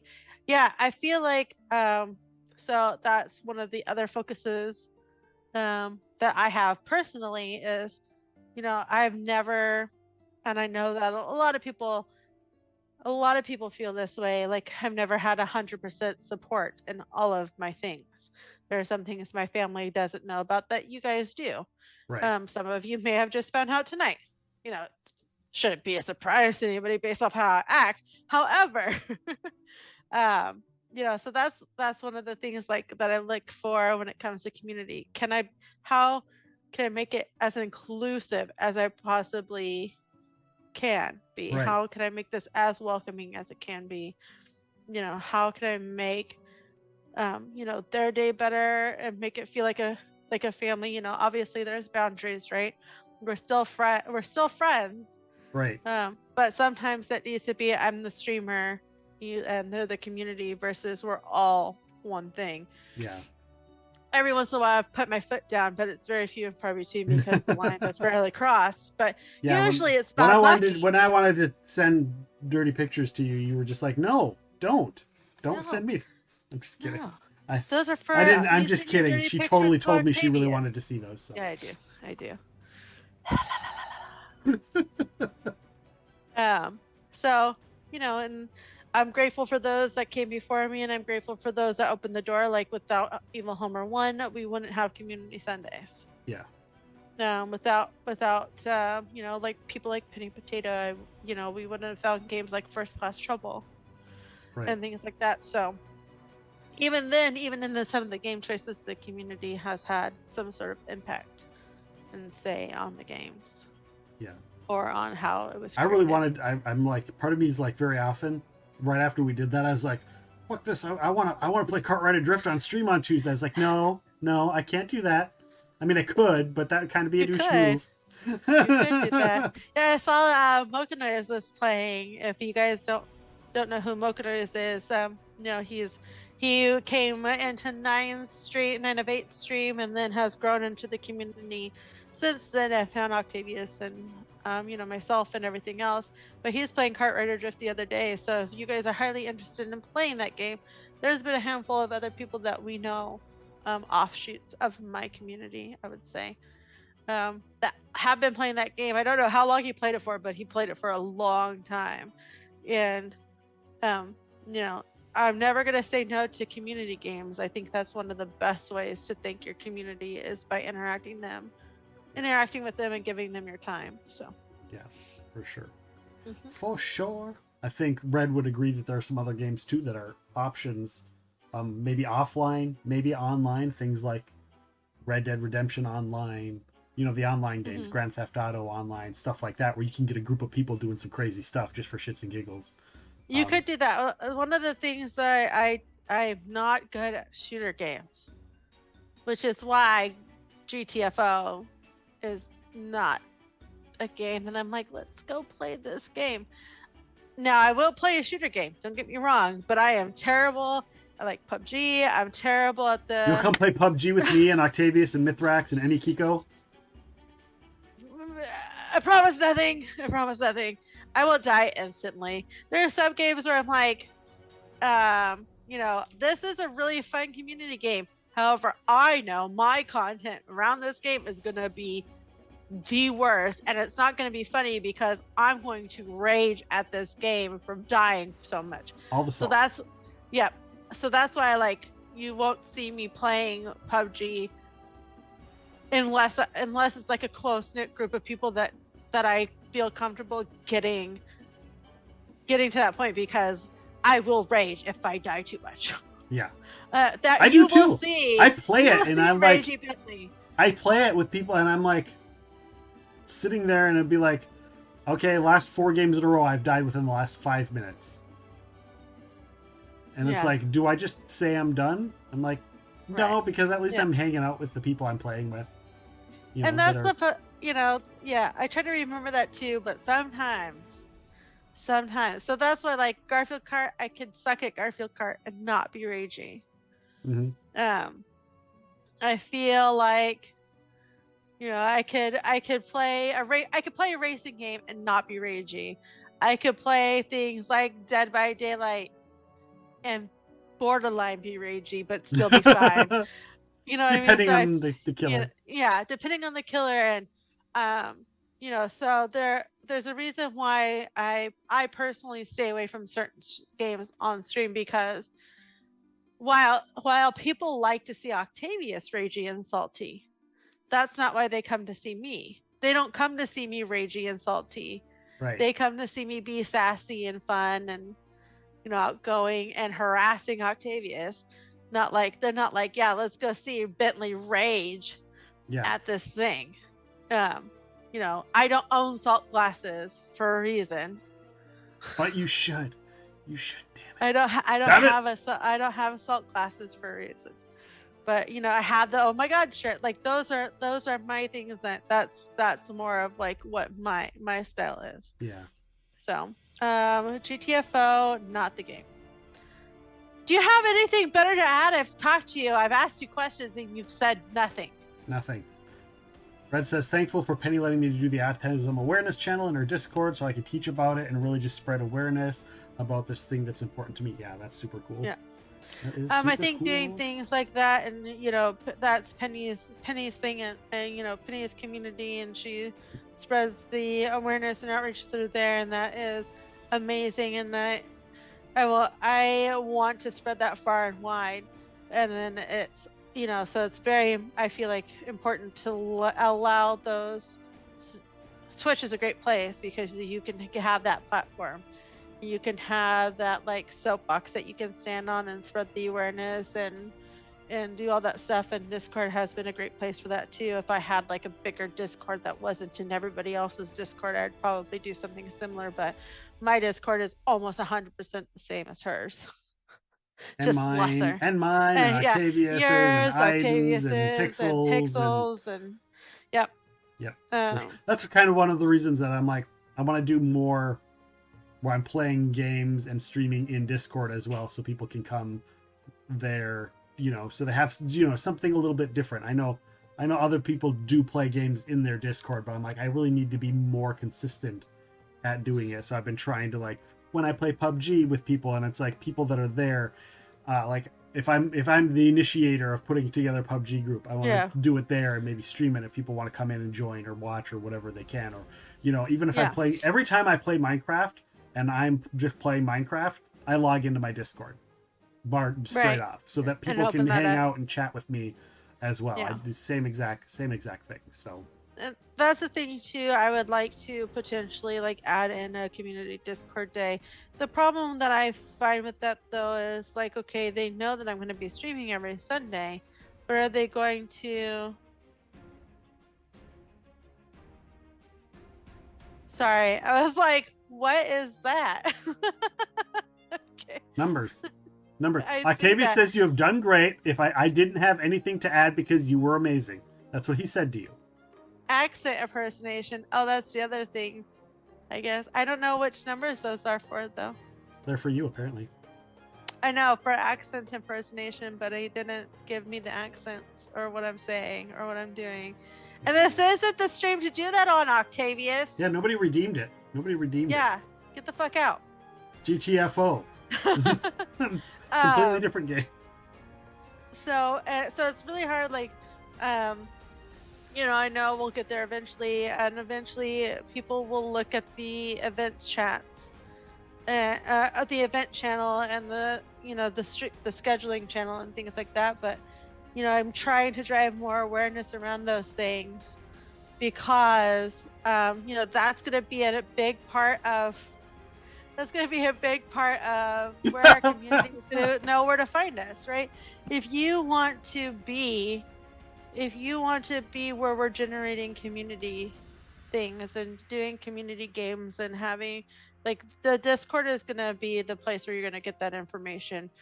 I'm not always going to be able to announce or have the time to announce what I'm doing and when. So that's why, we've been leaning more on the events channel. We've been leaning more on creating a scheduling, so that way I could just say, check out the schedule. You guys will either be there or you're not. And that's just because that's where my boundary has to be. I want to do everything for the community, but the community, I need to do a little bit for me, and that's check out where my Discord is and check out my events calendars and things like that. For sure. And I think you should. Like, I don't think you were kind of mentioning about people being like, they know you do Sunday community day, so why, I think that because it's in Discord, there's the extrovert introvert thing, and people don't want, like, there are people where your numbers do not match the amount of people that are playing the game. Yeah. And some of those people could. And some people don't want to be on the stream, but they still might want to play games with you. And then a Discord would be a much better point for that. You were redeemed a 3-way dungeon master in a Jeff Goldblum accent pickup lines.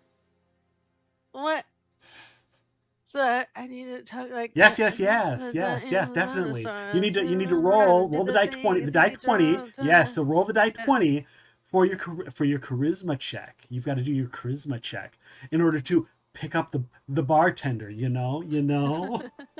I did it for you, Bentley. You gotta roll the d20 in order to get into bed with me. Yes. Yes. Yes. And you gotta do this. And the thing. Or we have to fuck that point of the stream. All right, everyone. Thank you so much, Bentley, for hanging out, guys. Yeah, thanks stick for around. having me. I super appreciate it. It's been a blast. Bentley, you're streaming tomorrow, yes? Yes, tomorrow we will be streaming trying to with enchilada soup, not a taco